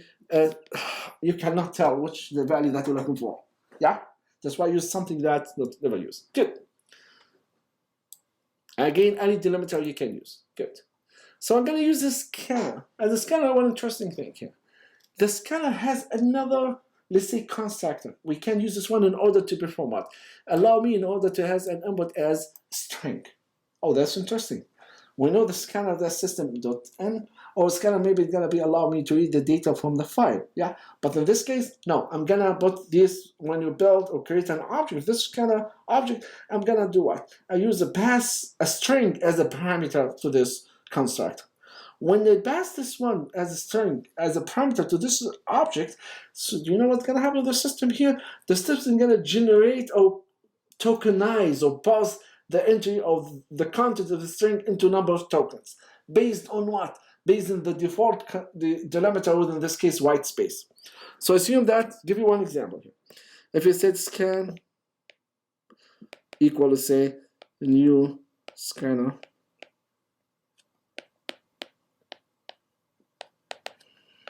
A, B, space, C, D. Okay, I put space here. So the scan here in this case is gonna have what? It tokenize this one is gonna say, okay, this is one token. Why you need to have, I don't know why you use the red color. This one token, this is the second token. You can specify the delimiter. You can't tell this way. No, don't use the default one, which the white space with any number of blank. No, use, for example, comma. Use a semicolon. How can I use this one? You're going to see that I can use the delimiter here. Okay. So once you tokenize, once you create an object when this kind of passed to this kind of as a parameter the string, the system is going to do what? Pass the entry and create the tokens. And using the token, I can use the normal way that we read the data from the string. So it looks like the user input this one and store this one into whatever scanner. Now we can do what? Has.next to tell whether there is a value or not. When you say has.next, so in this case, assume that our data is going to be A, B, C, D, E, F. For example, okay, we have 3 tokens. So this is the scan. And the pointer is going to be at the beginning. When you say scan whatever next dot, you say has next, scan.has.next, I'm here, it's going to say, whether the result true or false. It's true because we do have something still there we need to read. When it says scan dot, they say next, there'll be jump to the next, dot next, jump to the next, you're gonna see done, we are done. Okay? So now we're gonna see, I'm not gonna use the default delimiter or the separator that you use in order to pass the string. I can use what's called, whatever pattern I can specify. I give you like a sample case here. I can use only one, character. You can use more, by the way. You can, use what you call regular expression, which is like allow you to specify specific pattern, okay? Which, for example, we can say that contains at least one character, then after that followed by underscore, and etc. So you can come up with any pattern you can come up with. Here in our case, this class, folks, the simple delimiter, comma, semicolon, let's say colon, pound, $, whatever. Okay. Good. So if we take a look using scanner to parse string, this one is gonna take whatever integer like this, and you can specify the scanner.use delimiter, specify what kind of delimiter separator use in order to tokenize the data or parse this data. So in this case, we're gonna tell comma, so it's gonna say this 1, this 2, this 3, this 4, this 5. Now how to read them? You know how to read the data using a scanner, yeah? Okay, good. So this is one code. So this code, I'm gonna say, assume that we have a flight record, okay? And this is the string. I pass this one to what? To the scanner. This is the new for us. This is the first time I guess we use it, yeah? When you pass a string itself to the scanner. I pass this one here, okay? Then, in this case, the system here, we're gonna do what here? I said parse.use delimiter here. Sometimes I'm gonna put this one here, 2 and 1. After you create an object, do the delimiter here. So here, specify enforce the system and say pass them based on the comma. That means in this case, you gotta say this one token, this is token 2, this is token 3, this is the 4th, this is the 5th. Okay, now the pointer is here. Okay, when you say pass.next, give me the next, I'm gonna read this one and put this one where? To whatever. I'm gonna just display print out. What's the pass? The name of the scanner object. Okay, jump to the next. When I say .next, I'm gonna get the next item or next token. .next, the third one. Next integer. I know this value is gonna be integer. This one actually. Then after that, next double is gonna be this one. Okay. So if any error might happen, I'm gonna say the input mismatch exception. What does that mean here? When this error is gonna happen here? Yeah, now I understand you. Yeah, and this is around data type, yeah? I get this one. Why? Because in this case, for example, assume in this case, you said next integer, and you found the data is not integer. Maybe it's gonna be string or maybe double or whatever, different format. I expect to read integer value, but what I found in this token contains different data types. That's what I expect. Okay? And no such element here. When that's gonna happen? I'm done. There's no more token available. Yeah? I'm reached here, this point. It looks like after double you said pass dot something. The thing is gonna say, you're kidding me? There's no data. So how can you? Yeah. Yeah, Griffin, as you mentioned, I understand you right now. I know there's a delay. It's 10 minutes. I've just read your text, and I got it now. I'm old guy, anyway. So what else? The third one, illegal is the exception. Here, if you close this parse and then after that you try to use this one to read the data, the system said it's closed. There is no object there. We already closed this object, we cleared, and you try to enter this one. Mainly it's going to be with the file, maybe much, clear. And the funny ask you, the answer is here. Anyway. So we know how to perform that, or how can you read the data, at least structured data, using that has specific delimiter here. Good. So now I give you a flight text, which contains multiple, let's say, tuple or rows or data or records. Each of them, they have the same format that I showed to you before. So they're gonna have the exact format here. Each of them gonna have the same format like this. Okay? But I put this one multiple lines. So in order to read this data, first you need to understand the structure. Yeah? You need to understand what's the first was integer, the second one is string, and etc. in order to read the data. Good. And this is the structure, looks like something like this, the same structure that we have here. Okay? So we are going to, since we're working with object-oriented programming, so we're going to define a class called a flight record class, which is the one that we use in order to instantiate an object as a flight. And this object is going to have a set of instance variable. Each variable is going to have a flight, contains these instance variables are going to contain information about the flight number, origin, airport, etc. Then after that, we create an object. This is a class. Every time we read the data, I'm going to store the data in this object. Then after that, I'm going to print out. This is one way to work with the, object-oriented data. Okay? We are familiar with ArrayList. Okay? We know that flight text. I can open this file. We know the normal way. Text file. You can read this text file. and we know how to read the data, we show one way. By the way, we have a different ways, but just I show you the simple way we can use this one using scanner. Read one line from the file, yeah, one line by line, or all the contents of the file. Every line you get from this file, you have to parse this one using the delimiter. So it looks like we're going to use how many scanner? 2 scanner objects. One take care of the file, the other one take care for the parse for the, let's say, the content of each line that we read from the file. Okay, so we'll take a look at the flight record and the read the flights. So what I'm going to do here right now, I'm going to go with the structure here, then after that show you the example use the Eclipse. Okay, the demo is going to be after we finish, the discussing, take a look, the content of these files. So I need the flight record and read the flights. Okay, close everything here.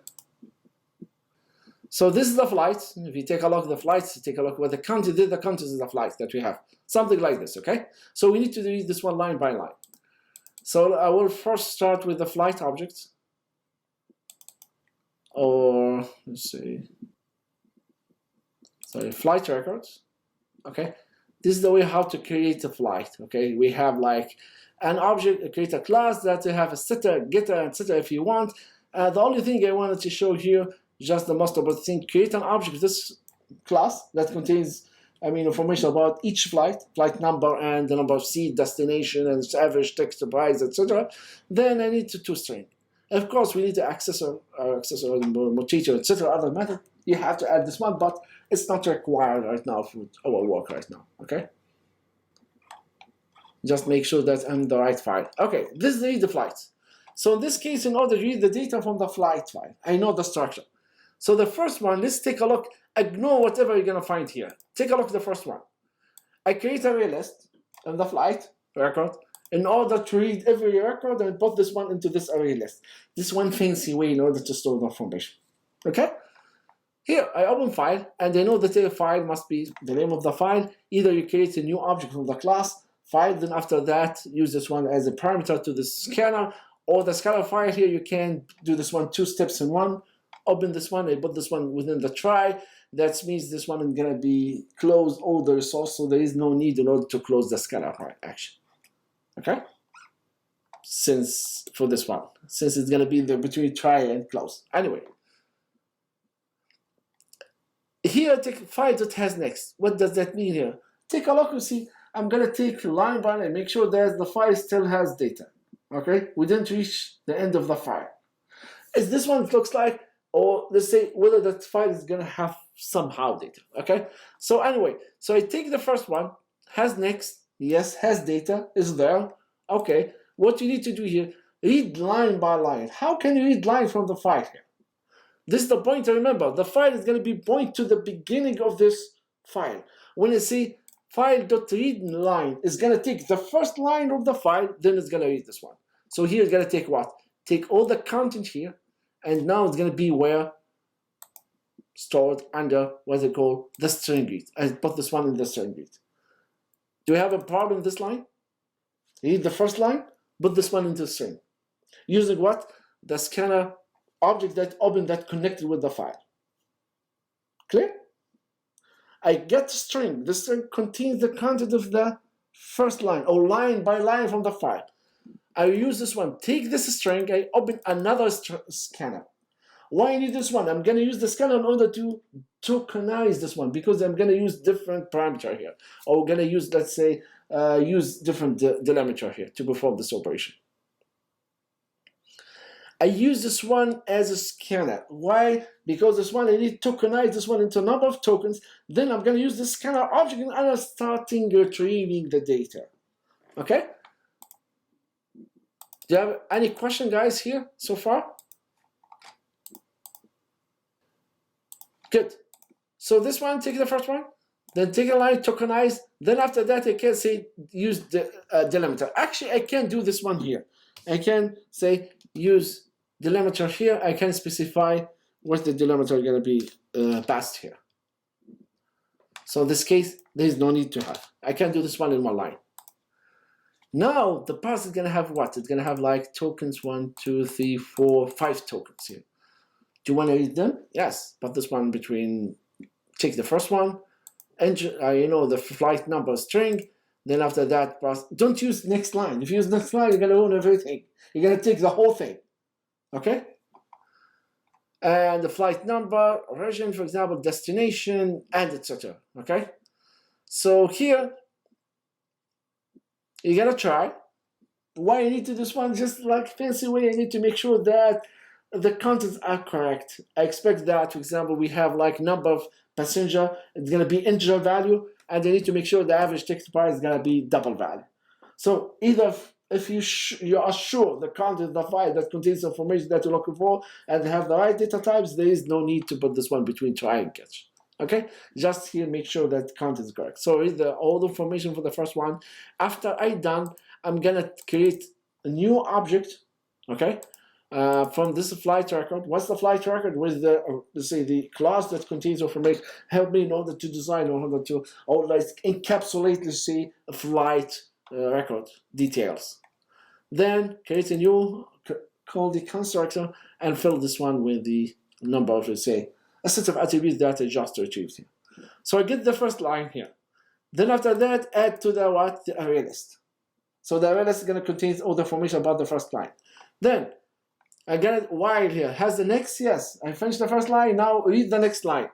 Do the same operation. Read the third line, and etc. So in this case, we do have two scanners. One take care of the file, yeah, and allow me to read line by line.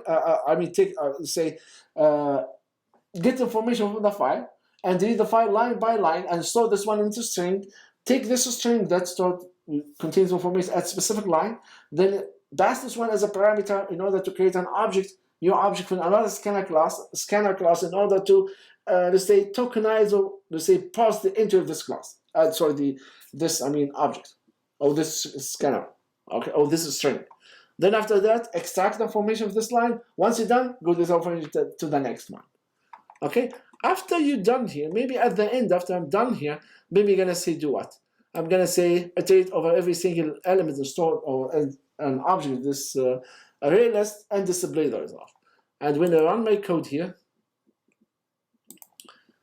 and here you see that it's gonna contain print. I'll use toString because here I'm gonna use the toString that you create in the class in order to display the data. Question? I think you have the /n. So you mean that for the Griffon you need to do what? You need to have /n as a delimiter for the separating by new line. I guess, yeah, try use this one, okay? Come up with an example, create a text class, then see what we can do here. Yeah, we have to separate because one is going to take care of this method. Make sure, because I open this one, I access the data from the file, and the scanner is maybe gonna cause an error here. And the other try is gonna take care. I need to make sure that all the content is gonna has the right content. I need to make sure, for example, I do have like a number of passengers gonna be integer data type, and the average ticket price is gonna have like double data type. Then I need to catch this error in order to come up with the customized, let's say, an error message. Okay. If I didn't do this one, so that's me. If any error happened, so here I need to find out what kind of error might be gonna be executed. By the way, you can, but this is not the best way in order to write this code in order to extract the data of the file. So maybe you can change this one. Try use only one try, then see whether figure out you can customize the error message or not. Okay. Again, this is just a way to answer this question. Yeah, try put this one together, then after that to try to catch every single possible errors. The input mismatch, for example, then see whether you can perform that or not. Okay? Okay, so this one, we're done for this part. So we have like text file. We do have a text file, structured text file that has the record tuples, so we can access the data in this file, yeah? And also store the data, you can store the same data, yeah? How can you do this one? If you create a file and you want to store the information in a structured form or format. So in this case, when you open the file, you need to craft a string, and you can store the string in one line, like this, as one string. And this string, make sure that take the first data item, plus and concatenate with the delimiter that we're going to use for this data type. So you can perform that. Okay. So now we need to take a look at different types of data. How can we store, read the data as an object file, okay? We're done for the object file here, sorry, from the structure file, you make sure that you reach the object, good. So how about I give you like a data, let's say, remember you have a class, and the class maybe have an object. Now it looks like it's tedious job that I need to take a look to the structure of the data, and I need to use scanner. Then after that, you need to next enter next whatever string, etc. to read the data. Is there another way to write the data and read the data more efficient way, in more easy way? How about if we give you an object, then you are going to store this object in this class, in this file. Then after that, you can retrieve this data and automatically put this one in the other object. That's going to be perfect.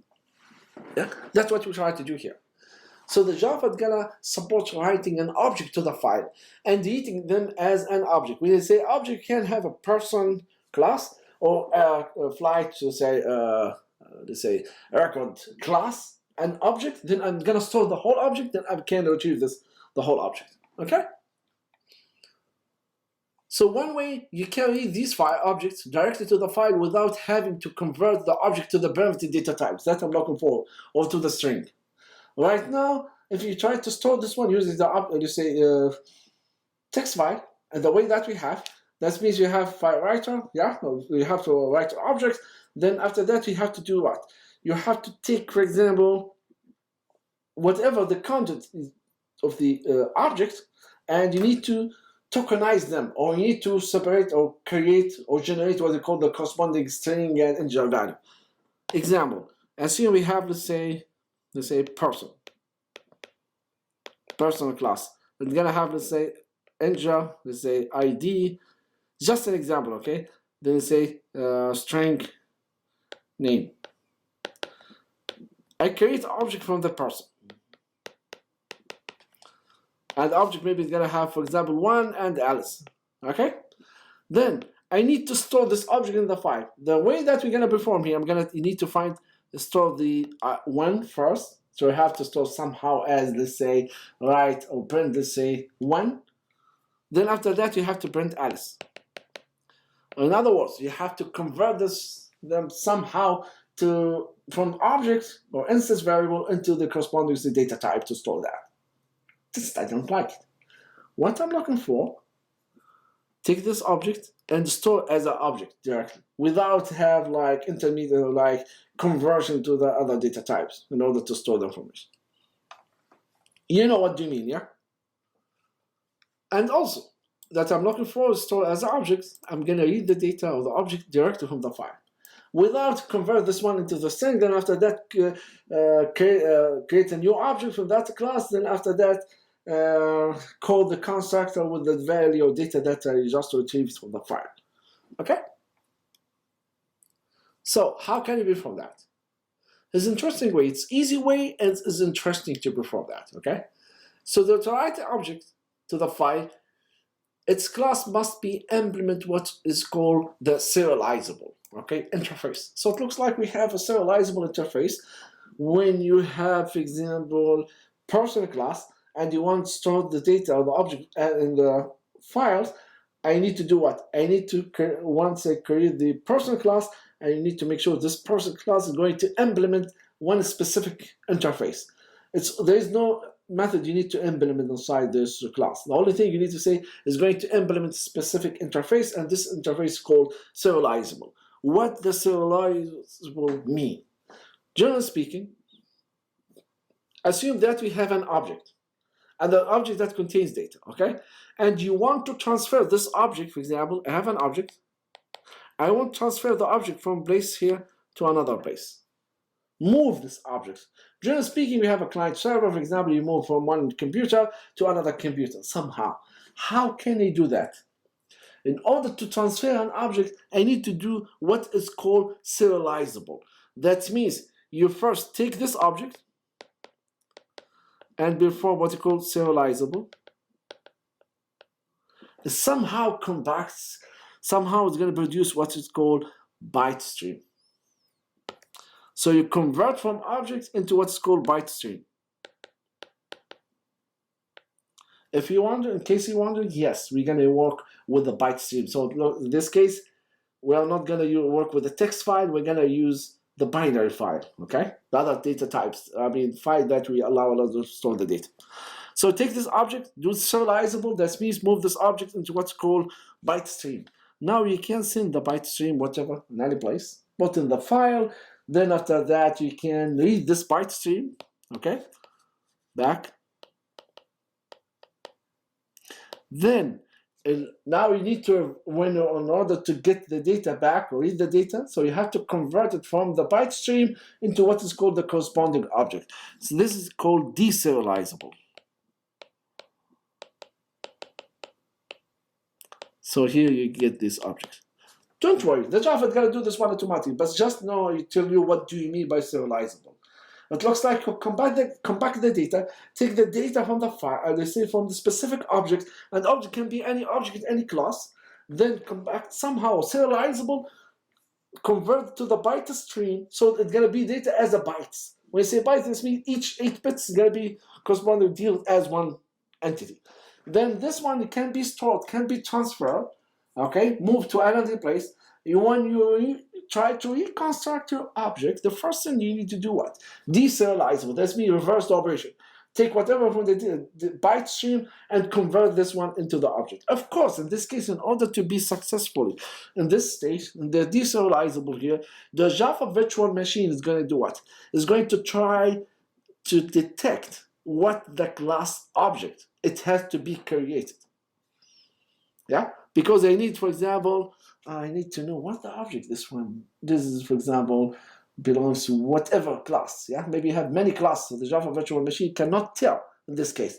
But you're gonna see later when you create a file and store the data, or you say byte stream data into the file, we are going to add something. Not we, the Java automatically. It looks like add like a piece of information, extra piece of information. So when the Java virtual machine tries to reconstruct the data, it's gonna get this information and say, oh, I know what the object I need to create exactly. What the version of the object, what the object of the class I need to create. So successfully Java virtual machine can reconstruct the object. Clear? Again, we are not gonna do it by ourselves, but just I show you what's gonna happen here. So in order to use this one, in order to store the data as an object in the class, in the file, sorry, I need to do what? I need to implement what's called, this class must implement what's called serializable interface. Add this one. And that's all that we need from you. If you don't do this one, so Java cannot do the serializable and deserializable. Yeah? So it's not gonna work in this case. You cannot store the data in as object in the file. Okay? How can you do that? First, you need to import whatever Java input output serializable interface. Of course, you need to import this one. Then just add the word implement serializable to the class header and nothing else. That's what we need from you. Clear? So let's do with this one at a time. I want just to show you the class, then after that, I show you how to perform this operation here. Don't tell me that I didn't have file. Yeah, I thought I add them, so it looks like I need to update my slide. This is not the most updated one, because what I did, I add them here, so at least we have the class, how the class looks like. Anyway, so let me maybe check here, give me a second. I hate, by the way, sharing the slides using the Blackboard. If you miss one slide this piece, you're gonna lose your location. You cannot tell where you are. So here we're gonna see, for example, maybe I can copy here.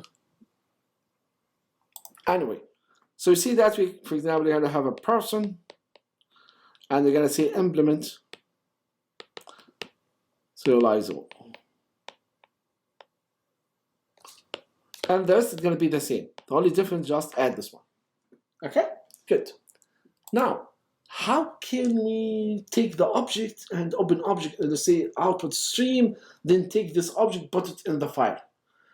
You need to open a channel between your program and the file in order to transfer the data. The same thing that we did with the text file, yeah? in order to get the data from the file, from the source as an input, you need to input stream. Yeah, we use a scanner in this case. Then we write the data, we use the write stream or the output stream. Yeah. Here, in order to work with the objects as a file or the binary data, I'm going to use what's called the object output stream, and I need to use the file output stream. So the file output stream will allow me to create an object in the file. Okay, you have to use file output stream in order to work with the binary data, or to say in order to store an object into the file. You cannot do this one in order to read text data, etc. That's a different story. Okay, so here I'm going to use file output stream, the name of the file, whatever the file you want. Yeah. Then here we are going to use the mode. Yeah. This one reminds us using what we did before. Yeah. In order to write this string, a text file, what we need to perform here. I try to go back to the example that we use here.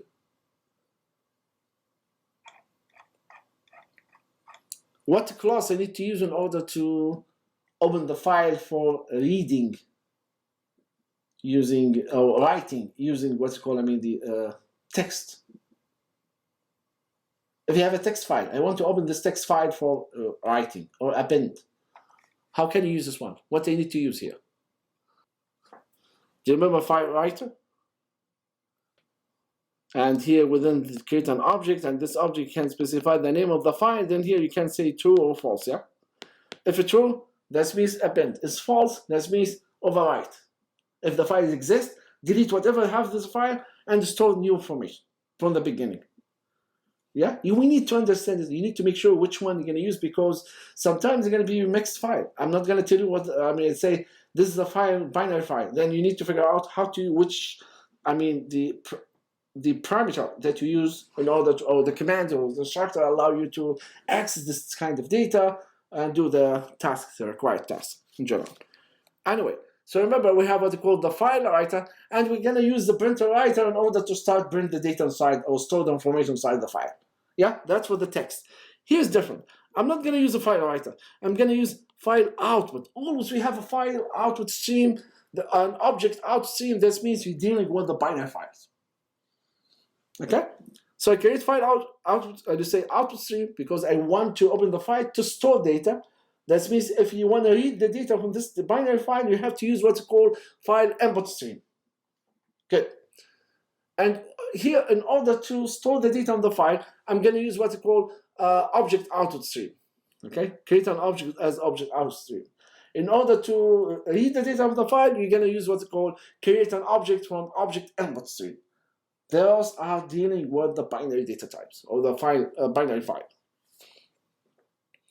Okay, so inside this object output stream, this one gonna have many methods. Okay, the same thing that we have when writing to the text file. We do have like within the print writer, we do have like some method that allow me to write the data inside the file. Print len. Remember that? That was Wednesday. I know, yeah, I imagine that everyone was focused on the exam, so no one take a look at this one.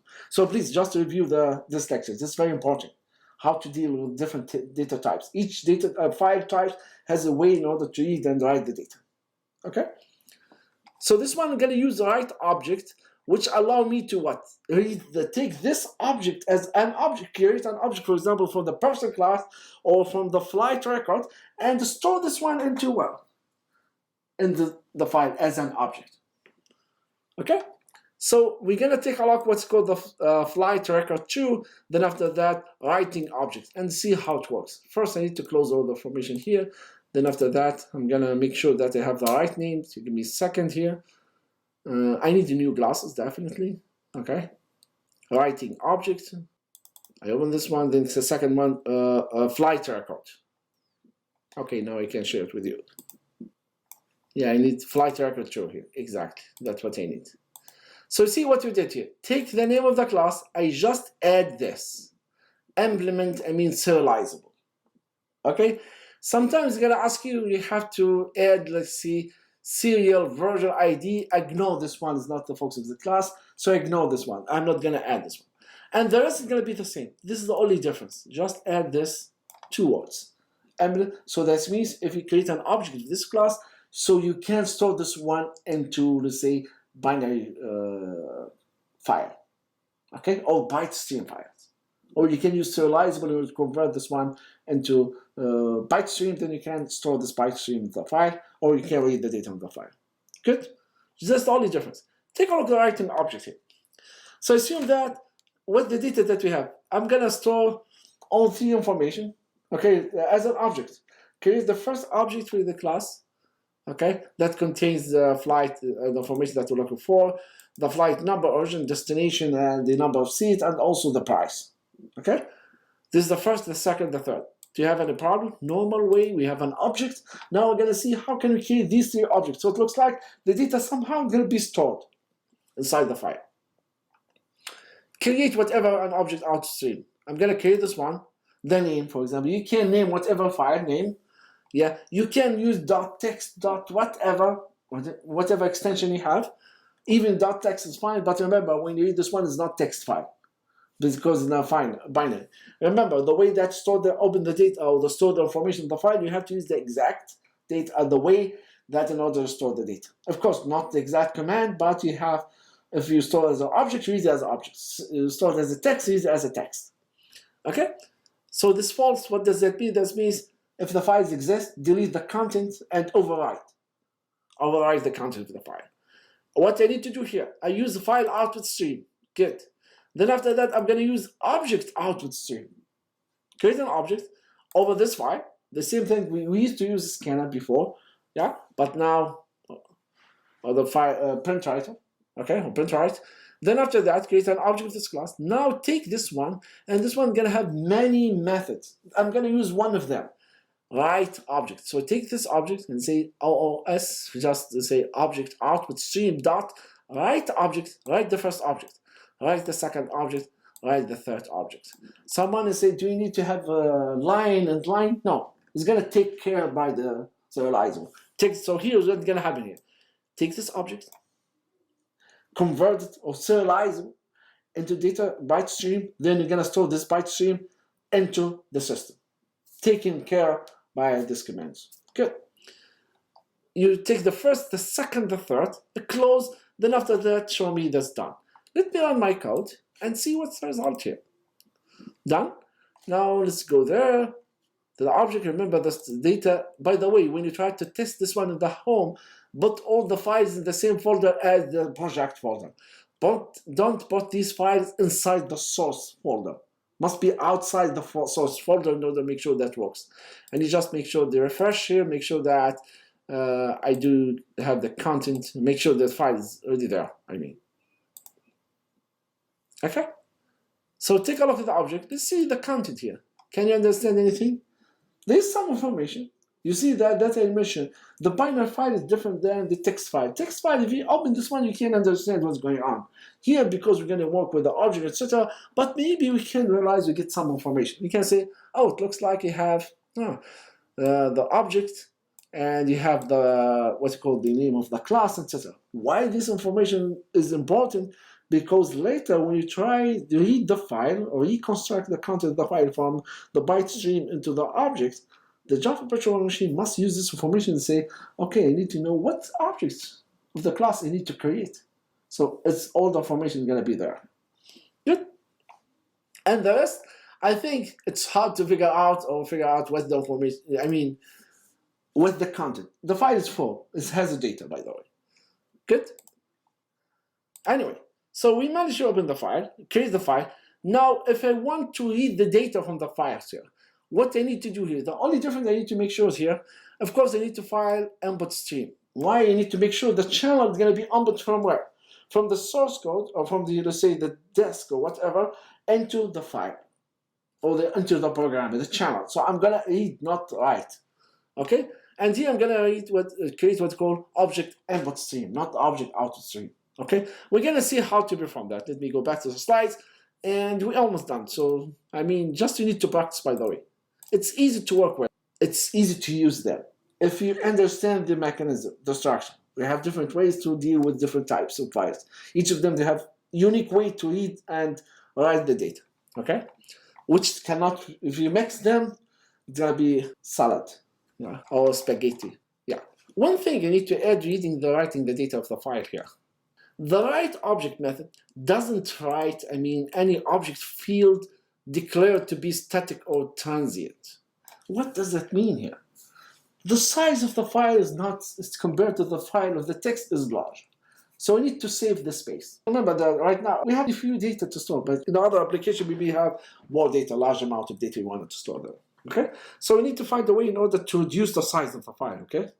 One way to do that, if you define any object in the class, an instance variable as a static, or any variable as, let's say, transient. What does that mean? Transient, that means this counter, or this field, or this instance variable can be computed by the help of the other variables, or the other instance variable. As example, let's say, yeah, it's here, yeah, the total revenue. Can you compute that? Yes. It's gonna take what? The number of seats multiply the price, yeah? The price of each seat. If you multiply them, can tell you what the total revenue. Of course, you need to detect, the operation, let's say, costs, but just for simplicity. In other words, there's some attributes or some instance variable, you don't need to store them, because if you store them, you're gonna add to the size of the file in order to save the space. So I can define them as a transient. If you define this one as a transient, that means the data is not gonna be stored in the file. It's gonna be part of the object, but the system is gonna be, when you store them, the right object is gonna ignore them. Once you construct the data or read the data, you are going to compute it there, because you have all the information, which makes sense. We try to reduce the redundancy of the data in the file. If you create, for example, an instance variable as a static, it's not going to be declared. It's not going to be part of the the object. It's not going to be stored here. Okay. Okay. What's the static? Default value, fixed value, you can assign value of this one only one time. Yeah, once. And it's going to be shared by every single object. Yeah, but transient here, for every file, it's going to be like normal instance variable. If you have, for example, object one is going to have, like, for example, total revenue value. If you have object two, it's going to have a total revenue values. But the difference here is both of them are not going to be stored in the file. When you take this object and store it in the file, it's going to be excluded. Why? Because here, for the transient, we believe that this value can be defined as transient. That means this value can be computed using the rest of the instance variable that's stored in the file. So just reduce the size here. So instead you have what you call total revenue for every single object, and they know total revenue. Revenue can be computed using the number of, let's say, of seats, and also the price of each seat. Those are, so I can multiply them, I get the total revenue. So why store extra information? Why store redundant information in the file? And remember, the size is gonna affect. If you have 1,000 objects, each of them they're gonna have one X attribute that it can be computed later. Use the rest of the attribute. That means don't use them, don't store them, in order to make the size smaller. Okay? That's what we mentioned here. Okay, good. Now we need to read the data. This is I love saying that it's magic. Of course, it's not magic, it's science. But it's interesting. You see, the file is weird. They have some weird character. We can't reconstruct the data that's stored in this file. If you change something, maybe things are going to be changed. I am not sure which one is going to be changed. Anyway, we're going to use object input stream because I want to retrieve the data that's stored from the binary file. Okay, and as object. Good. And I'm going to use file input stream. The file out of stream, I'm going to use file input stream to read the data. File out of stream and also the data. I'm going to write the data. I'm going to use file input stream in order to read the data. Okay, of course. I'm going to use, the write object in order to write the data on the file. And here I'm going to use read object in order to read the data of the file. Okay, good. So this one, the read object is going to generate or return what it's called the generic object. So the outcome is going to be what? An object. The data type, or they say an object of the object class, the main of the parent class that we have here. Okay, so in this case, once we read one object from whatever file, you need to cast this one into the corresponding class that you want to convert to.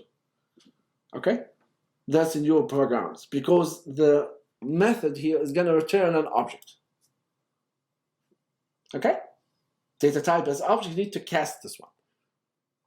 And here, when the end of the file is reached, I mean the what's it called, the read object method thrown what is called input output end of file exception. It's gonna be just thrown, so we need to handle this one. Okay, and again, by the way, you can use the code is available to you. The only thing you need to do here, make sure they understand them, make sure that you can use them. It's available there, and you can see. Try just to practice how to use them. Okay, so we don't have has next. We do have like input output end of file exception. After throwing, they can know the file is done. There's no more data. Okay, so just summarize these methods here.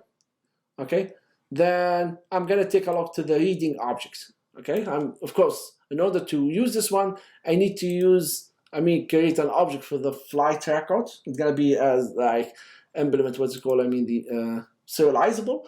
The same thing we use when reading. Then here for the reading object, I'm gonna just use the object input stream and file input stream in order to get the data. So just the last slide. So let's take a look to the code here. Reading object. Okay, you see the same structure here. This is the writing. Move this one there. This is reading. Okay, yeah, it's nice. So this is the reading object, and this is the writing object. If you take a look here, you see that here we use what you call, here we use to say file output stream, and here I'm going to use file input stream. This is file output stream, here I'm going to use file input stream. Here we're going to write object, and here we're going to say, no, we are going to read the object, okay? That we're going to perform. So no more, put this one back. Yeah, I'm sorry. Yep, I need this one here. Thank you. And now let's go over through the code here. So create an object, file input stream. You have to tell me what the file name. Okay, the same file. Then after that, we create an object over this file. Get. Then after that, I'm gonna use try or while loop while here because we assume that there's some error gonna happen. Remember what you said. The read object is gonna throw an exception, which end of the file exception. So that's why I need to handle this one here. And by the way, you try to combine the class and see what's gonna happen. I think in most of the case, the Java is gonna force you to use two tries or two separate ones. Because this is one thing and this is gonna be another error. So that's gonna be controlled by the Java. Anyway, so I take, take one object, what if they try, this pointer at the beginning, when you open the input stream, it looks like we have a pointer at the beginning of this file. When it said read an object, it's gonna take one object and store it where? Into this object. So I need to create an object from the flight record because I expect I get the data in the object. So automatically the system gonna create something for me. So I need to cast this one into the flight record too because the result of the read object, if you take a look here, it's gonna tell you this is the result gonna be an object data type. So I need to cast this one and store this one into one object, okay? From this class that I want. Then after that, you can print it, or maybe you can put this one into array list if you want to hold the information, okay? And that's how can we handle, for example, the data here. I expect that when the while here, we're keeping iterating over every single object in the file, once we reach the end of the file, this is the exception I need to handle. You say, you reach the end of the file because you continue through forever. You are not going to stop until something happens. Or maybe you can use not end of the file exception. I think that we use in different programming language. Anyway, I think we can use different ways to perform iterate over every single possible object here. But while true, that's mean run forever until the read object going to say, oh, we reached the end of the file. This is exception. Take good luck to handle it. So we catch this one. We're going to say, the nice thing is end of the file reached. That's a good thing. Then we're going to exit from this loop. Okay? So the rest, I'm not going to go over this one because we went over this one before. So let me run here. And here is gonna retrieve the entire information that we have that's stored in this file, which works. Okay? This is how can we read the data and write the data of the file. I think you have another example. I still have time, so we can go over. Assume that we have a class person, and the person gonna contains information about the person. Okay? I want to write to almost store the data related to this class object or different objects. This class is gonna be stored in the file. Just as an example. Okay, person gonna be, for example, name, age, and gender. Okay? Then after that, we have a constructor, then you have a print statement. Good? Then, let me check here. I think I suppose it's better to write the data using different names. Okay. I put this one reading and writing in one file. Can you do this one? Yes. Can I open the file, store the information, then close and open the file in order to receive the data in the same code? Yes, it's fine. As long as you open and close, it's fine. Actually, you need to think about how can you transfer the data from one file to another file. You read one file and transfer this one to another file. Think about it, okay? It'll be the same structure here, the same way. First, I need to create two objects from this class. And remember, the person must be implement serializable in order to allow me in order to store this data into a file, okay? You create two objects. Then I need first to open the file called people object. It's gonna store the information about the object. I know, weird name, whatever, okay? Then you create a file input out stream, then I have object output stream. I started just open a channel from the program to the file in order to use output channel, and this one will find output, your system know, okay, you're gonna deal with the files. I mean, for the object to store. Good. Or the binary. All right, objects, the first one and the second object. Good. Done. I close both of them, so I'm done here. Read the data from the file and store the data, from the objects, store them in the file. Now, I open this one file input stream. I open the same file. You can open the same file after you close in the same program. It's fine.